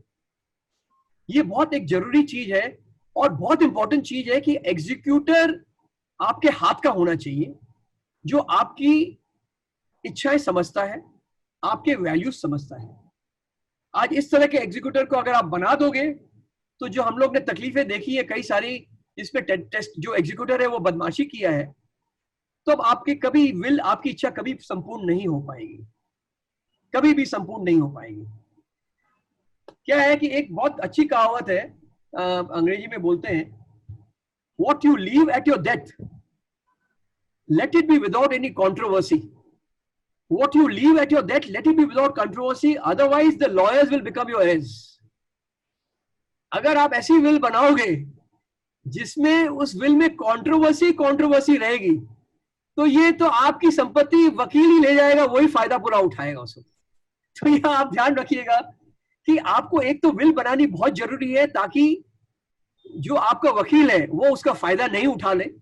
मैं अपने पैर में कुल्हाड़ी मार रहा हूं उसके लिए, लेकिन ये हकीकत है कि कई ऐसे केसेस हुए हैं कि वकीलों की रॉन्ग एडवाइस से कई लोगों ने विल बना दिए हैं जो कि ऐसी विल बनी है जो कभी भी एग्जीक्यूट नहीं हो पाई है। उसमें कुछ ना कुछ ऐसी कंट्रोवर्सी आ गई कि ये विल कभी एग्जीक्यूट ही नहीं हो पाई।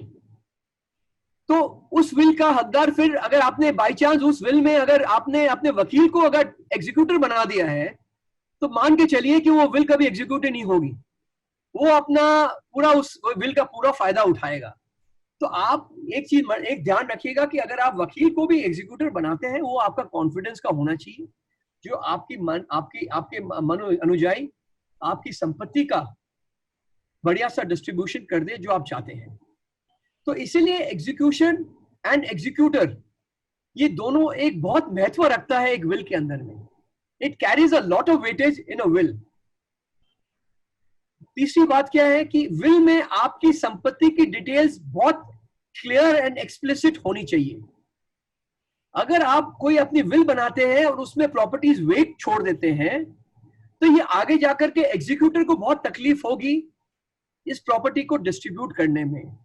इसीलिए आप जब भी अपनी विल बनाएं, एक तो विल बहुत सरल लैंग्वेज में बननी चाहिए ताकि सब समझ सके, और उसमें प्रॉपर्टीज की डिटेल्स ऐसी होनी चाहिए ताकि आगे जाकर के उसके एग्जीक्यूशन में किसी तरह की कंट्रोवर्सी नहीं आए। तो ये आप ध्यान रखिएगा कि जो प्रॉपर्टीज का आप डिस्क्रिप्शन दे रहे हैं वो क्लियर कट मेंशन होना चाहिए विल में। ऐसे कई बार हुआ है कि लोगों ने अपनी विल बना दी है, लेकिन उनके पास कुछ संपत्तियां रह गई हैं जो कि विल में नहीं है।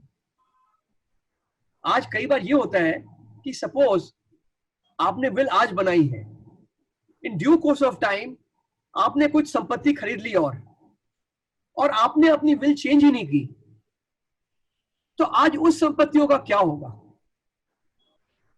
तो वो जो संपत्ति है अगर विल में कहीं नहीं लिखा हुआ है, तो वो संपत्ति फिर आपकी as per the Hindu Succession Act आपके एज में आपकी डिस्ट्रीब्यूट हो जाएगी, क्योंकि उस संपत्ति का आपके विल में कहीं निर्भर ही नहीं है, कहीं लिखा हुआ ही नहीं है।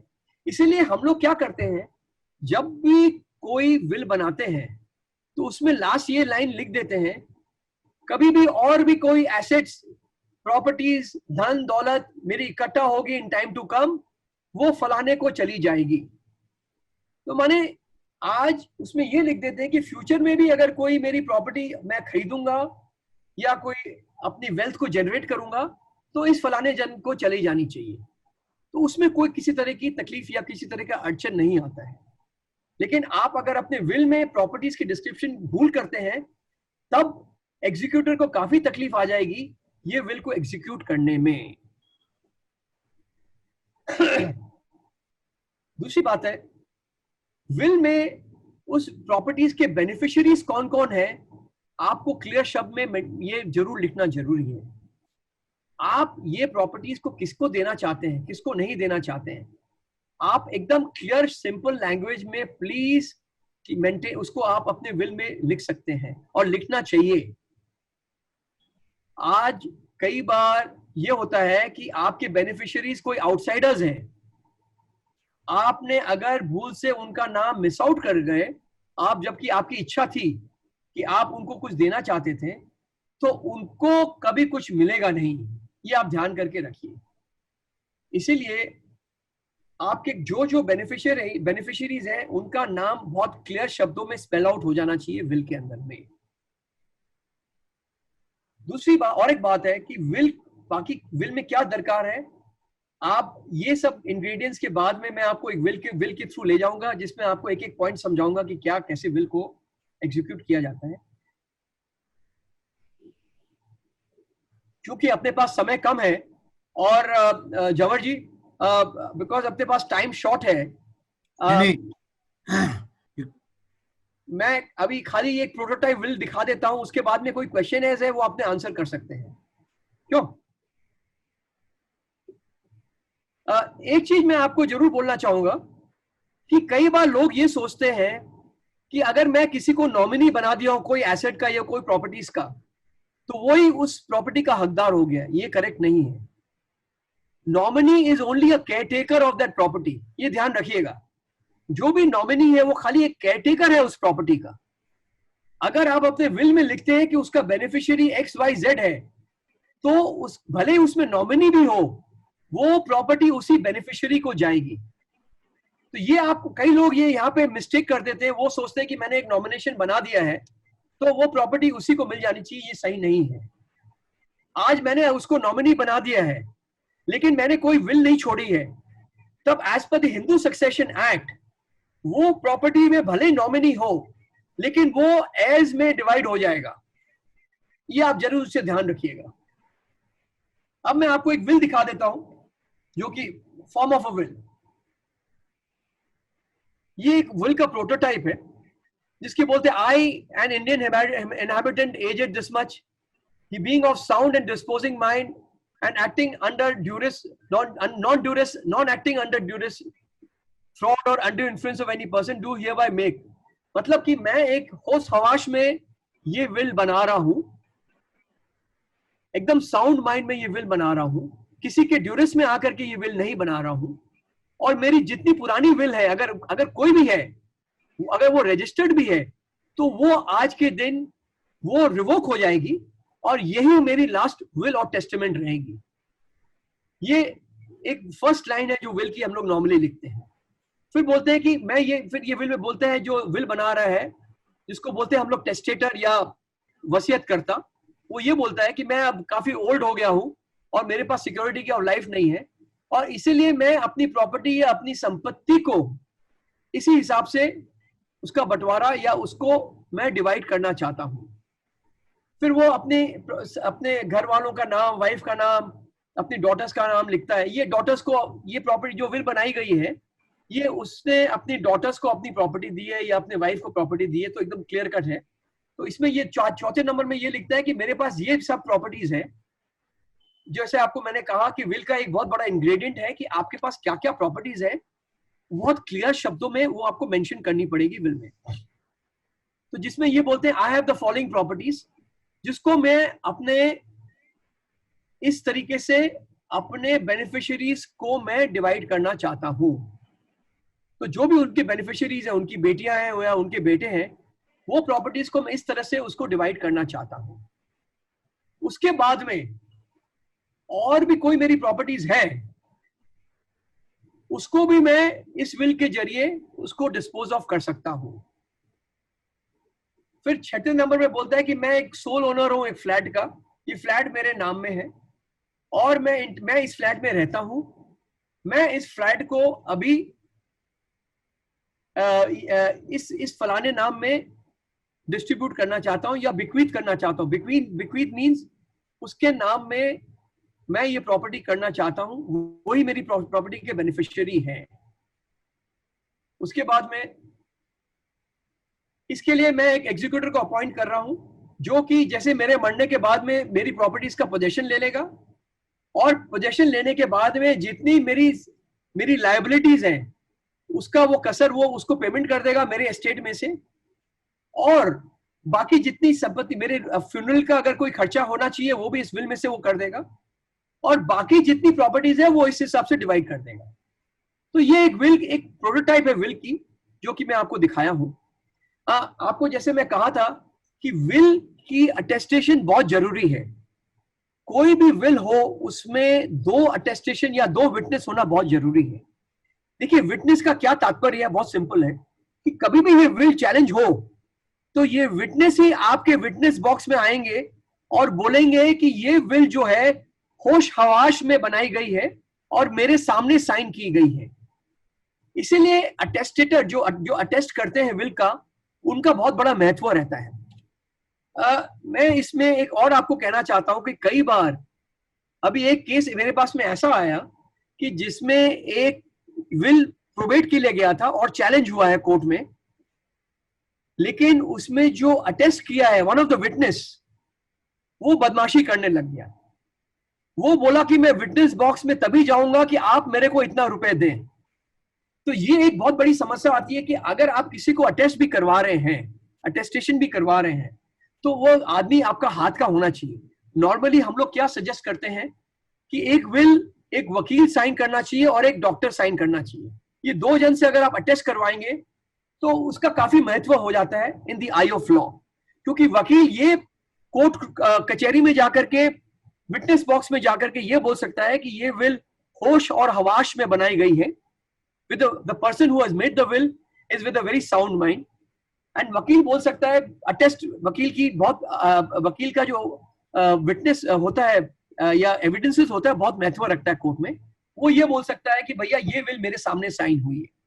इसीलिए आप अपना जब भी विल बनाएं तो मेक श्योर कि आपकी विल 2 अटेस्टेशन होनी चाहिए, एंड जिसको आप बना रहे हैं एज एन अटेस्टेटर वो आपके हाथ के होने चाहिए। ये बहुत जरूरी है कि कभी अगर दरकार पड़े तो वो आकर के विटनेस बॉक्स में विटनेस दे सके।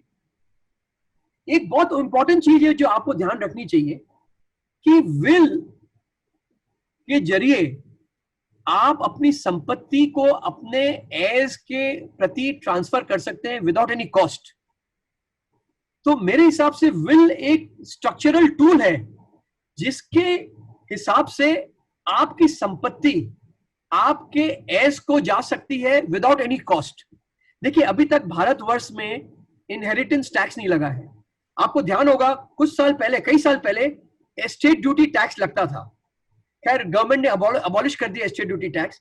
एस्टेट ड्यूटी टैक्स क्या था जी, कि आपकी अगर संपत्ति एक्स है तो आपको उसकी वैल्यूएशन के हिसाब से एक्स परसेंटेज टैक्स देना पड़ेगा, गवर्नमेंट को टैक्स देना पड़ेगा। खैर लकीली एस्टेट ड्यूटी टैक्स अब हट गया है, लेकिन इनहेरिटेंस टैक्स आने के पूरे चांसेस हैं। इनहेरिटेंस टैक्स भी यही होगा कि अगर आपकी प्रॉपर्टी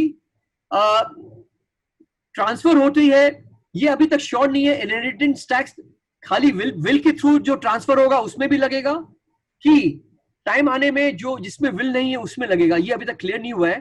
खैर जब भी लगेगा ध्यान रखिएगा कि इनहेरिटेंस टैक्स, आज अमेरिका में इनहेरिटेंस टैक्स 40 से 45% है जी। आज वहां के लोग अपनी विल में वो लोग क्या करते हैं, एक ट्रस्ट बना के जाते हैं, अपनी संपत्ति को ट्रस्ट के नाम में ट्रांसफर कर देते हैं ताकि इनहेरिटेंस टैक्स से बच जाए। भारतवर्ष में अभी कई सालों से हम लोग सुन रहे हैं कि इनहेरिटेंस टैक्स लागू होने वाला है। या हो सकता है कि गवर्नमेंट अभी इस तरह के सिचुएशन में इनहेरिटेंस टैक्स ले आए, जबकि आपकी प्रॉपर्टी अगर प्रोबेट के थ्रू भी विल के थ्रू भी ट्रांसफर होती है या बिना विल के थ्रू भी ट्रांसफर होती है, उसमें इनहेरिटेंस टैक्स लग सकता है। पर मेरा ये कहना है कि आपकी प्रॉपर्टी अगर विदाउट एनी स्टैम्प ड्यूटी, अगर आपके बेनिफिशियरीज या आपको एयर के थ्रू ट्रांसफर हो जा रही है, इससे अच्छा क्या हो सकता है। लेकिन कई लोग सोचते हैं कि मेरे जीते जी मैं अपनी प्रॉपर्टी को गिफ्ट कर दूं, भाई अपने बच्चों को, मैं अपनी प्रॉपर्टी को बच्चों को गिफ्ट कर दूं। हाँ बिल्कुल आप कर सकते हैं, आपको कोई मना ही नहीं है, आपने गिफ्ट कर सकते हैं। लेकिन गिफ्ट जहां आप करने जाएंगे वहां पे आपकी एक स्टैंप ड्यूटी लग जाएगी, एक रजिस्ट्रेशन कॉस्ट लग जाएगा, ये दोनों लग जाएगा आपको। तो आप अगर अपनी प्रॉपर्टी को विल के जरिए अगर आप ट्रांसफर करते हैं तो क्या है कि आपका इसमें कोई भी टैक्स, कोई भी स्टैंप ड्यूटी, कुछ नहीं लगता है। तो आज हम लोग एडवाइस करते हैं कि अपने क्लाइंटों को कि अगर आप अपनी प्रॉपर्टी गिफ्ट करना चाहते हैं या ट्रांसफर करना चाहते हैं, आप विल के जरिए करिए। ये एक बहुत स्ट्रॉन्ग टूल है जिससे कि आप स्टैंप ड्यूटी और रजिस्ट्रेशन चार्जेस दोनों से बच सकते हैं। एक सलाह हम लोग जरूर देते हैं अपने क्लाइंटों को कि अपने जीते जी आपको अपनी सब संपत्तियां गिफ्ट नहीं करनी चाहिए। अपने जीते जी आपकी सब संपत्ति आपको कभी भी गिफ्ट नहीं करनी चाहिए। आपको मालूम होगा अभी ये रेमंड्स का जो केस हुआ है, विजयपत सिंघानिया ने अपने सब शेयर्स रेमंड्स के अपने बेटे गौतम के नाम ट्रांसफर कर दिए जीते जी। Now he is in under such a financial mess. Vijaypat Singhania के पास बोलते हैं कि ऐसी अवस्था हो गई है कि खाने के पैसे नहीं है, क्योंकि अपनी पूरी संपत्ति उसने अपने बेटों के नाम कर दी है और बेटा जो गौतम है वो उनकी परवाही नहीं कर रहा है। तो एक ये बहुत इंपॉर्टेंट एस्पेक्ट आपने, बल्कि आपको ध्यान होगा आपने सब एक पिक्चर देखे थे बागबान। बागबान में अमिताभ बच्चन और हेमा मालिनी अपने बच्चों के प्रति सब कुछ करते हैं, अपनी सब संपत्ति उन्हीं के नाम में ट्रांसफर कर देते हैं, उनके पढ़ाई के लिए पैसा खर्चा कर देते हैं, उनके पास कुछ पैसा बचता ही नहीं है। उसका नतीजा क्या होता है कि वो एवरी टाइम अपने बेटों के उनके बेटों के अंदर में रहते हैं। They are always under their sun. उनके बेटे जो चाहते हैं, जो उनका ट्रीटमेंट करते हैं, वो उनको सहन करना पड़ता है। तो आज बागबान से I tell you one thing कि बागबान एक ऐसी पिक्चर थी जो अपने को बहुत कुछ सिखाता है। एक राजेश खन्ना की भी एक पिक्चर आई थी पहले, मेरे को ध्यान नहीं है कौन सा था। उसमें भी सेम सिचुएशन होती है कि वो अपने बेटे उसको निकाल देते हैं, उनके पास कुछ पैसा नहीं रहता है, लेकिन he works his way out. Similarly Amitabh Bachchan भी बागबान में अपनी बुक लॉन्च करता है एंड उसके बेटे उसके पास वापस आ जाते हैं। तो हम लोग एज अ लॉयर, मेरी तो सलाह ये रहती है कि जीते जी आपको अपनी सब संपत्ति गिफ्ट नहीं करनी चाहिए। आपको ये विल को अपना एक टूल बनाना चाहिए, जो कि इस टूल के जरिए आप अपनी इच्छा के प्रति अपनी प्रॉपर्टी को विल के जरिए ट्रांसफर करें, जिसके नाम में आपको करना है। आपके बेटे के नाम में करना है, बेटियों के नाम में करना है, जिसके भी नाम में करें, आप उनके नाम में करें। लेकिन अपने जीते जी आपको अपने सब एसेट्स नहीं गिफ्ट करने चाहिए। जवाहर जी, मेरे ख्याल से इसमें बहुत कुछ बोलने को है, लेकिन मैं अभी ओपन हाउस को कुछ क्वेश्चन इसके लिए छोड़ देता हूं, बिकॉज इसमें और 1-2 घंटे लग जाएंगे अगर मैं बोलना चाहूं। तो अगर अपने ओपन हाउस में छोड़ दे तो बेटर रहेगा, क्यों? ठीक है अजय। किसी को कोई प्रश्न हो तो अगर पूछ सके तो। मैं thank you Ajay, thank you so much for such a nice talk. और तुम बोल रहे थे कि मैं अंग्रेजी में नहीं, हिंदी में नहीं बोल पाऊंगा, लेकिन तुमने जितनी अच्छी हिंदी बोली है और जितना ज्यादा हिंदी में मतलब धारा प्रवाह हिंदी तुमने बोली है, in fact I was also not expecting this, but so many thanks to you. अच्छा, एक चीज मैं खाली बोलना चाहता हूं, मेरे को याद आया, बोलना भूल गया। जो आप देखे होंगे कि कंडीशनल कॉन्करेंट विल, एक कॉन्करेंट विल भी होती है।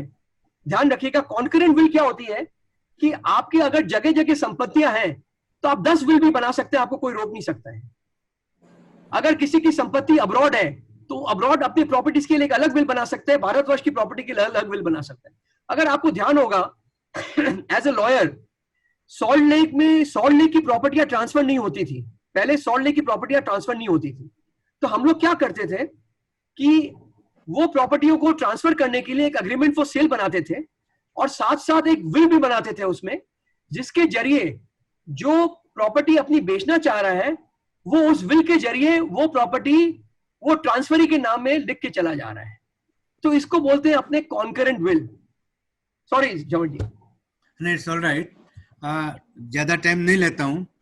विशाल Pachisia, I think you have some question, so you can unmute yourself and raise the question to Ajay. Please. Mr. Vishal Pachisia is a chartered accountant. Lovely. विशाल जी, अगर आप बोल सके। Ajay ji, nice, thank you.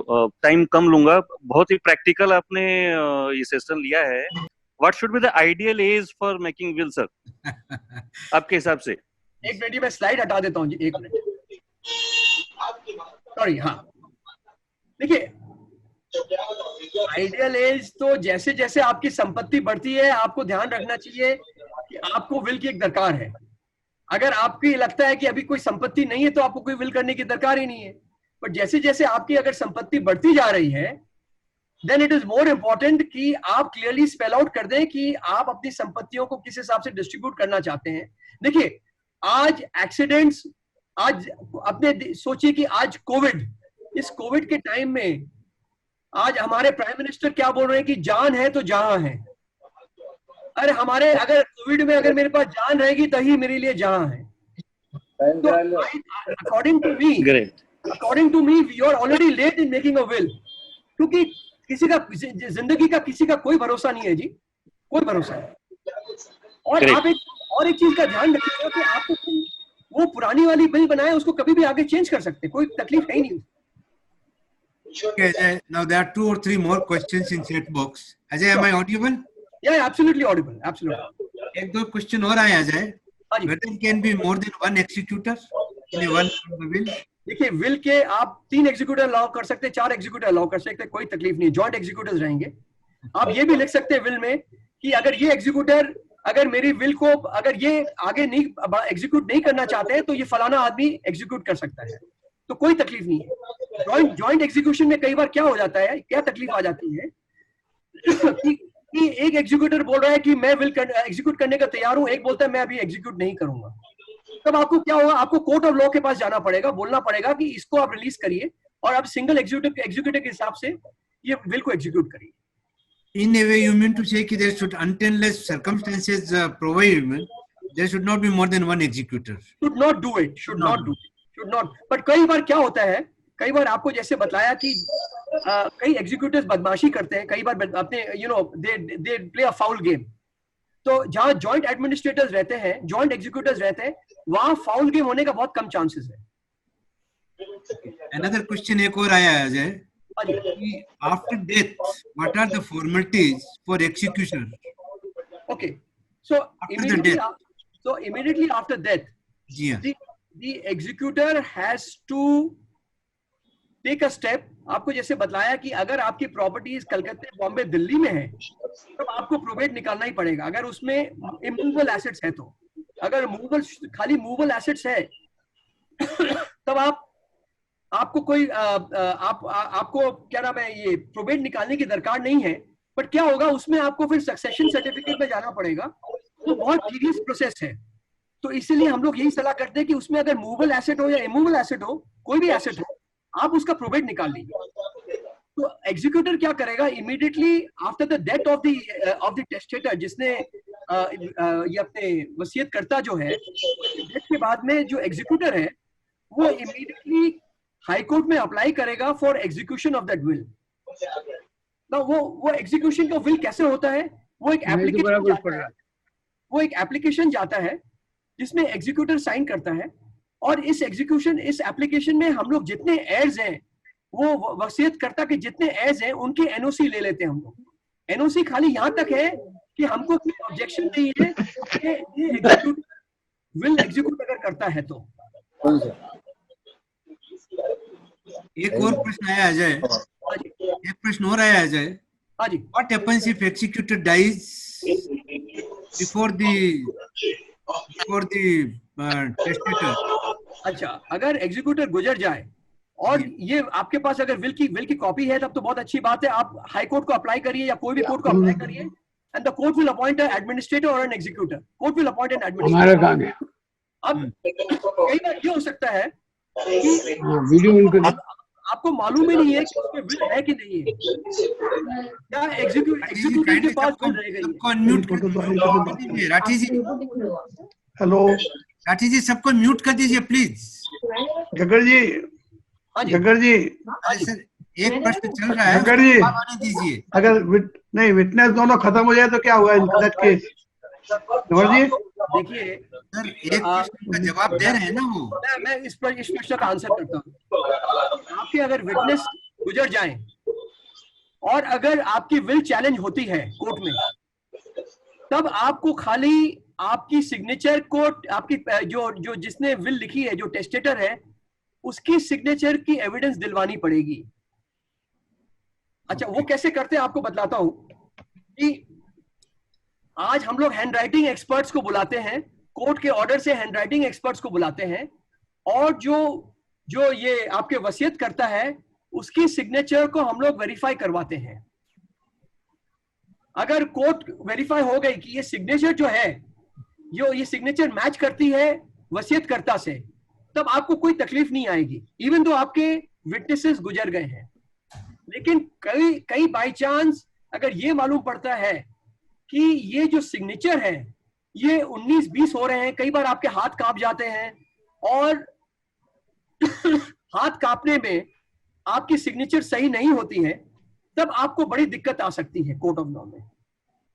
ऐसे कई सारे केसेस हुए हैं जिसमें कि जो सिग्नेटरी हैं वो अपने ओल्ड एज में अपनी विल छोड़ के गए हैं, उनका हाथ कांप रहा था, और बाद में जाकर के हम लोग उसमें कोई अटेस्टेशन, जो विटनेस थे वो गुजर गए, हम लोग को काफी तकलीफें आई उनका सिग्नेचर को वेरीफाई कराने में, उनके सिग्नेचर को ऑथेंटिकेट कराने में बहुत तकलीफें आई।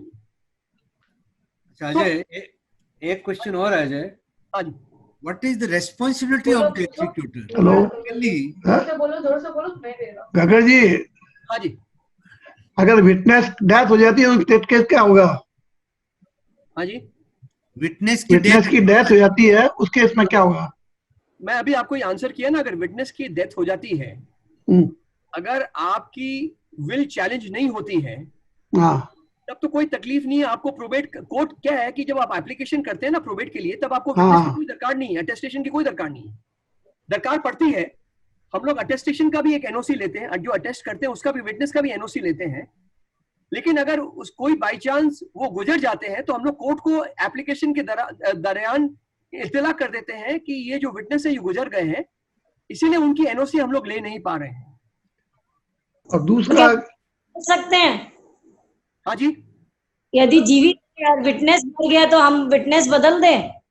हाँ, अगर आप जीवित हैं आप विटनेस को ऑलवेज बदल सकते हैं। आप एक फ्रेश विल बनाइए और नए विटनेस ले आइए, कोई तकलीफ नहीं है। यदि वो प्रोबेट हुई हुई हो या रजिस्टर्ड हो तो? देखिए, प्रोबेट रजिस्टर्ड में आपको जैसे बताया ना, रजिस्ट्रेशन के बाद भी आप विल बना सकते हैं, कोई तकलीफ नहीं है। बना तो सकते हैं लेकिन अगेन रजिस्टर्ड कराओ। कोई दरकार नहीं है, कोई दरकार नहीं है। अगर आपके पास अनरजिस्टर्ड विल है, हाँ और अगर वो अनरजिस्टर्ड भी रह गई है, उसकी पहले वाली विल रजिस्टर्ड है, तो कोई तकलीफ नहीं है। अगर आपको लेकिन प्रूफ करना पड़ेगा कोर्ट ऑफ लॉ में कि जो अनरजिस्टर्ड विल है वो प्रिवेल करती है रजिस्टर्ड विल से, बिकॉज वो बाद में बनाई गई है। लेकिन सर्वाइवल सर्टिफिकेट की तो जरूरत पड़ती, भले छोटी से छोटी चीज हो। देखिए, विल होने पे आप जो सर्वाइवल की बात कर रहे हैं वो हिंदू सक्सेशन एक्ट के हिसाब से बोलते हैं सक्सेशन सर्टिफिकेट। हाँ वो अलग चीज होती है मैडम, वो अलग चीज होती है। I have a question about dynamic. इनको मैं आंसर कर दूं। Like सक्सेशन सर्टिफिकेट वही दरकार पड़ती है जहां कोई विल नहीं हो। हाँ I have a question of dynamic asset. हाँ जी, Can the dynamic asset get the shares in demat account on the day of death, because it cannot be defined in the will, which keeps on changing? Can the shares in the demat account be taken as a asset on the day of death? तो अगर बहुत simple चीज है, अगर आपके will में, देखिए मैं एक चीज बोला कि विल बननी चाहिए एकदम सिंपल तरीके से बननी चाहिए। जहां आप विल कॉम्प्लिकेट करेंगे वहां आपके और समस्याएं आगे बढ़ जाकर की होगी। तो अगर आपने ये लिख दिया विल में कि मेरे डीमैट में जितने शेयर्स हैं वो इस तरह से डिवाइड होने चाहिए, तो आप उसको एग्जीक्यूशन उसी हिसाब से करेंगे। आपको आइडेंटिफाई करना की कोई दरकार नहीं है कि मेरे डीमैट में ये शेयर्स हैं और वो इस तरह से बिक्री हो, इस तरह से डिवाइड होने चाहिए। अगर बाई चांस आप इस तरह की अगर विल बनाए हैं, ये भी ध्यान रखिएगा, अगर आप इस तरह की कोई विल बनाए हैं जिसमें आपने शेयर्स आइडेंटिफाई किए हैं। अजय जी, हाँ जी, एक मिनट, एक मिनट में इनको आंसर कर दूं। नहीं, अपने को एक एक करके क्वेश्चन करना चाहिए हाँ जी, और ज्यादा समय नहीं है, अपने को 3 क्वेश्चन और ले सकते हैं, हाँ जी। Much more time.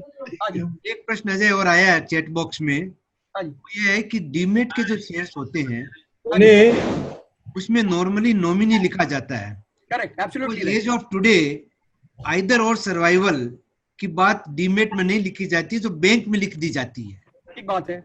उस केस में क्या होता है, अगर मैं चाहता हूं कि मेरे शेयर मेरे जाने के बाद में मेरी वाइफ को मिले, ठीक बात है। What should I do in that case? This is a very general question, those are shares. ऐसे क्वेश्चन आए, इसीलिए मैंने आपको प्रश्न किया है। जवाहर जी, जैसे मैंने आपको कहा था जी हाँ, कि नॉमिनी जो भी है, कोई भी एसेट का कोई भी नॉमिनी है, he is not the beneficiary of that asset. Nominee is only a caretaker of that asset. Right.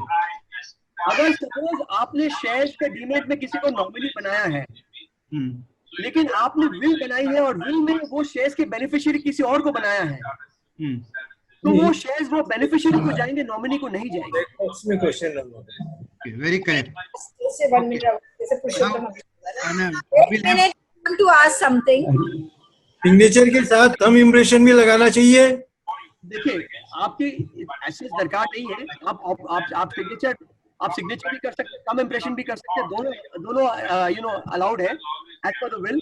आप थंब इम्प्रेशन, कई लोगों के जो हम लोग कहते हैं कि कई लोग एजेड हो गए जिनका हाथ कांपता है, उनका हम लोग थंब इम्प्रेशन करवाते हैं, उनका सिग्नेचर नहीं करवाते हैं, बिकॉज सिग्नेचर कई बार चैलेंज हो सकता है, तो उनके लिए थंब इम्प्रेशन ही कराते हैं। लेकिन अगर आप जवान हैं, आप अगर एकदम तंदुरुस्त हैं, तो आपको थंब इम्प्रेशन की कोई दरकार नहीं है। अगर आप एडिशनली करवाना भी चाहते हैं तो कोई तकलीफ नहीं है उसमें, दोनों चीज कर सकते हैं। कोई मनाही नहीं है। Thank you.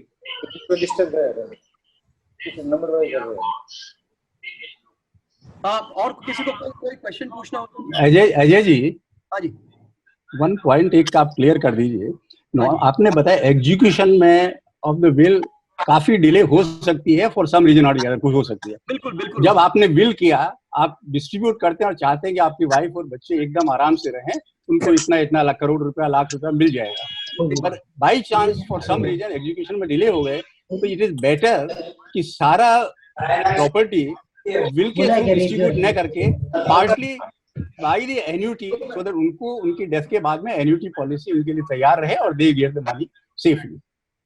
वो आपका क्या एडवाइस है उसके बारे में? तो इसमें मैं जैसे आपको बताया कि आज विल में डिले क्यों होता है, विल में जब भी डिले होती है जब कोई ऑब्जेक्शन लेता है विल में, लेकिन अगर कोई ऑब्जेक्शन नहीं लेता है तब प्रोबेट आप मान के चलिए 6 से 8 महीने के अंदर में प्रोबेट आ जाता है। विल की प्रॉब्लम तभी आती है जब उसमें लोग अड़ंगा डाल देते हैं, ऑब्स्ट्रक्शन डाल देते हैं। तब आज आपको मालूम होगा कि आज अपने हाईकोर्ट में करोड़ों केसेस पड़े, तो जो विल के केसेस होते हैं बैकसीट दे दिया जाता है अपने अपने हाईकोर्ट में, उनको बैकसीट दे दिया जाता है। इसके कारण अगर कोई भी जज अगर उस केसेस को वॉर फुटिंग में ले, तब तो ये 6 महीने में ही सोल्यूशन निकल सकता है कि भाई ये विल जेन्युइन है कि नहीं है। आज अगर आप देखेंगे बिरला मैटर में, आज बिरला का मेरे ख्याल से बिरला ने बिल शायद 2003 या 2004 में उन्होंने छोड़ा, आज 2020 में आ गए हैं, अब जाकर के विल की ट्रायल शुरू हुई है। आज 15 साल हो गए, कुछ नहीं हुआ, एप्लीकेशन पे एप्लीकेशन लगते हैं, 15 साल के बाद में विल की अब ट्रायल शुरू हुई। जैसे आप कह रहे हैं कि हाँ, आज मैक्सिमम संपत्ति आपको के थ्रू करनी चाहिए, लेकिन एज अ स्टैंड बाय आप अपनी प्रॉपर्टी अपने बच्चों या अपनी वाइफ के नाम में ऑलरेडी कुछ ना कुछ गिफ्ट करके जा ही सकते, उसमें कोई तकलीफ नहीं। लेकिन ध्यान रखिएगा कि अगर आप प्रॉपर्टी गिफ्ट करते हैं तो आप उसमें फालतू की स्टैंप ड्यूटी दे रहे हैं, रजिस्ट्रेशन चार्जेस दे रहे हैं। लेकिन अगर आप विल के जरिए अगर आप ये प्रॉपर्टी ट्रांसफर करेंगे, तब आपको ना तो कोई स्टैंप ड्यूटी लगेगी ना कोई रजिस्ट्रेशन चार्जेस लगेगा। फॉर्चुनेटली बंगाल में गिफ्ट में स्टैंप ड्यूटी और रजिस्ट्रेशन चार्जेस बहुत कम है। It is only 0.5% of the stamp duty and 1.1% of the registration charges. लेकिन बंबई और दिल्ली में गिफ्ट में स्टैंप ड्यूटी बहुत ज्यादा है। हाँ, रतन बाबू आप कुछ बोलना चाहते हैं? जी, रतन जी सोमानी बताइए। छोटे से क्वेश्चन है। एक तो अगर कोलेटर, अगर प्रॉपर्टी कोई कोलेटर में पड़ी है तो उसको कौन एग्जीक्यूट करेगा, उसको छुड़ाएगा कौन? एक पॉइंट। दूसरा, ये प्रोबेट क्या हम आज आफ्टर डेथ मिलता है या पहले भी निकाल सकते हैं? ये मेरे दो क्वेश्चन। प्रोबेट जो है वो आफ्टर डेथ ही निकलता है, वो भी एग्जीक्यूटर जो है आपके विल का वही निकाल सकता है। नंबर 1, आपकी अगर प्रॉपर्टी कोलैटरल में पड़ी है तो आप अपने विल में ये छोड़ सकते हैं कि जो मेरी जितनी लायबिलिटीज है वो एग्जीक्यूटर मेरे संपत्ति में से वो लायबिलिटी को पूरी कर करके अपनी प्रॉपर्टी को छुड़ा सकता है और उसके बाद में उसको डिस्ट्रीब्यूट कर सकता है। तो आप अपने विल में लिख सकते हैं ये कि मेरी जो संपत्ति है, मेरी कोई भी लायबिलिटी अगर हो तो वो एग्जीक्यूटर पहले वो लायबिलिटी को मेरे संपत्ति में से क्लियर करे और उसके बाद में वो जो भी मेरी संपत्ति बचेगी वो इन लोगों के बीच में डिवाइड कर दे। नहीं, मैंने प्रॉपर्टी तो मेरे एक पर्टिकुलर पर्सन के नाम में किया है और वो जॉइंट फैमिली के अंदर में वो पड़ी है, कोई कोलेटर दिया हुआ है, तो फर्म को ही निकालना होगा ना, बिजनेस फर्म को ही उसको कोलेटर से निकालना होगा। वो नहीं निकाले तो क्या किया जाए? मैंने आप बोल रहे थर्ड पार्टी कोलेटरल दी हुई है ना? थर्ड पार्टी नहीं, बिजनेस में दी हुई है कोलेटर। उसके बाद के अंदर में सिंगल पर्सन के नाम से हमने किया है। प्रॉपर्टी को आपने आफ्टर सम टाइम जो डिस्प्यूट होता है, जो हो जाता है, देन तो वही मैं आपको कहना चाह रहा हूं, अगर पर्सनल प्रॉपर्टी कोई कोलैटरल में दी हुई हो तो ये एग्जीक्यूटिव की रिस्पॉन्सिबिलिटी हो जाती है कि वो अपनी उन्हीं की एस्टेट में से वो लायबिलिटी पूरी करे और वो प्रॉपर्टी को छुड़ा करके डिस्ट्रीब्यूट करे। तो ये आप अपने जो विल बना रहे हैं, आपको विल में बहुत क्लियर शब्दों में स्पेल आउट कर देना चाहिए आपको। कग्गर जी, प्रोबेट आफ्टर डेथ के कितने दिन के अंदर करना पड़ता है? देखिए, कोई टाइम लिमिट नहीं है इसमें कोई टाइम लिमिट नहीं है, लेकिन आप तो यही चाहेंगे कि आफ्टर डेथ जितनी जल्दी हो।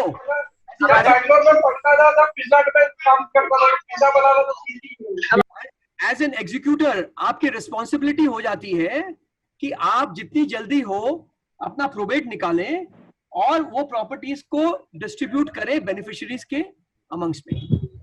बट अगर और हेयर्स उसमें नो ऑब्जेक्शन करेंगे तब तो कोर्ट में बहुत ज्यादा टाइम लग जाती है। कई बार टाइम लग जाती है जी, ये नो ऑब्जेक्शन लेने में कई ऐसे बदमाशी करते हैं। आज कई बार हम लोग इस तरह के सिचुएशन में आए हैं कि कई ऐसे बदमाशी भी करते हैं, वो अपना नो ऑब्जेक्शन देते नहीं है। तो हम लोग को उसमें कोर्ट को इन्फॉर्म करना पड़ता है कि ये फलाना अपना एनओसी नहीं दिया है, तो उसकी एक फॉर्मेलिटी कंप्लाई करनी पड़ती है। Okay Ajay, thank you very much. काफी लंबा सेशन हुआ अपना। अब लास्ट एक शब्द कहना चाहूंगा जी, जी। कि जैसे पचीसिया ने कहा कि विल कब बनानी, मैं तो यही कहूंगा कि you are too late for making a will, you should have done it yesterday. और एक अच्छी कहावत है, प्रोवर्ब है कि the great souls have wills, the great souls have wills and the feebles have only wishes. माने जो great souls होते हैं वो अपनी विल बना के जाते हैं, जो कमजोर होते हैं वो खाली इच्छा में अपनी इच्छा प्रकट करके छोड़ के चले जाते हैं। तो मेरा एक ही कहना है कि ये विल सबको अपनी विल बनानी चाहिए। अपनी विल बहुत सरल तरीके से बनानी चाहिए ताकि उसमें किसी तरह की कोई कंट्रोवर्सी नहीं आए। Thank you so much. Thank you Ajay, आपने बहुत पॉइंट क्लियर कर दिए। I will take 2 more minutes Ajay. हाँ जी, आपने बहुत सिंपल पॉइंट बता दिए। आदमी सीधा प्लेन कागज पे विल लिख सकता है। बिल्कुल, हिंदी अंग्रेजी कोई लैंग्वेज की लिमिट नहीं होती है, कोई लिमिट नहीं है। आप हिंदी कोई भी लैंग्वेज में लिख सकते हैं। आप विल को चाहे जितनी बार बदल सकते हैं। बिल्कुल, आप रजिस्ट्रेशन अपने हिस्से के लिए करवा सकते हैं, अदरवाइज नॉट नेसेसरी, कानूनन जरूरी नहीं होती है। ये कई बातें जो एक तरह से मिसनोमर हुआ था लोगों में, वो आज आपने काफी हद तक क्लियर कर दिया। एक लास्ट पॉइंट अजय ये रेज करना चाहूंगा, नॉमिनेशन जो वर्ड है LIC में भी लिखा हुआ रहता है, बैंक अकाउंट में भी लिखा हुआ रहता है, शेयर अकाउंट में भी लिखा हुआ रहता है। इस वर्ड का लीगली कोई मीनिंग होता है क्या, और how does it differ with the will? आपने अच्छी बात कही, ये मेरे को पॉइंट आउट कर देना चाहिए था। बताइए। कि अगर LIC में अगर आप नॉमिनी हैं, LIC खाली पॉलिसी में अगर आप नॉमिनी हैं, तब सुप्रीम कोर्ट होल्ड किया है कि जो नॉमिनी है उसी को प्रॉपर्टी मिलनी चाहिए, खाली LIC के लिए। बाकी जितने नॉमिनीज अपॉइंट होते हैं बैंक अकाउंट में या शेयर्स में, लेकिन वो नॉमिनी खाली केयरटेकर है। वो अगर उसके विल में बेनिफिशियरी कोई और है तो वो ही बेनिफिशियरी बन सकता है। Okay, so it's a very good point that you have cleared. So nice of you. Thank you. May I now request our Vice Mota जी, इंद्र कुमार जी मोता। राधेश्याम जी। हाँ जी, एक पॉइंट बताइए। एक मिनट रतन वो बोलिए आराम से। नॉमिनी अगर है और विल नहीं बनाया है, विल बनाया ही नहीं है, खाली नॉमिनी लिखा है, देन अगर आपने अगर नॉमिनी बनाया और विल नहीं बनाया है, तो जो as per the Hindu Succession Act, okay, जो भी उसके हकदार है वो क्लेम कर सकते हैं उस प्रॉपर्टी को। बात हो तो मतलब आप बहुत क्लियर बात आपने कह दी कि नॉमिनी एज सच चीज कोई ओनर नहीं होता है, वो खाली केयरटेकर। ये काफी बड़ा पॉइंट क्लियर हुआ है आज। कई लोगों के मुझे भ्रम था ये नॉमिनेशन का, बहुत बड़ा पॉइंट क्लियर कर दिया है। I think people will agree with me, और I am so thankful from Parishad side कि आपने इतना समय दिया अजय। अपने लोग तो मिलते ही रहते हैं, लेकिन बहुत बहुत धन्यवाद। नहीं, इट इज माय प्रिविलेज कि मैं आपके इस मंच में आकर के कुछ अपनी बातें शेयर कर सका। और मैं ये तो अच्छा हुआ कि आपने मेरे को इनवाइट किया। इस बहाने मेरी हिंदी भी काफी इंप्रूव करती जा रही है। मैं भी अगली बार अगर आप मेरे को इनवाइट करो तो मैं और बेटर हिंदी बोल पाऊँ। हम तो ज्वाइन करना चाहेंगे, आपके वापस आपको बुलाएंगे। Thank you so much. Mysore Vikas Parishad seminar करती रहेगी। सामाजिक विषय भी आते हैं, आर्थिक विषय भी आते हैं, और कभी कभी इस तरह के सामाजिक विषय में साथ कानूनन जुड़ जाते हैं, ऐसे विषय भी अपने लोग लेते रहते हैं। तो सब लोगों से निवेदन है कि इस तरह के कार्यक्रम में आप लोग जितना भाग ले सके, सबके लिए फायदेमंद होगा। और आपके सजेशन अगर कोई भी इस तरह के हों तो आप जरूर हमको दीजिए, हम लोग कोशिश करेंगे उन सजेशंस को इम्प्लीमेंट करने का। Thank you very much to everybody those who have joined. Once again thanks.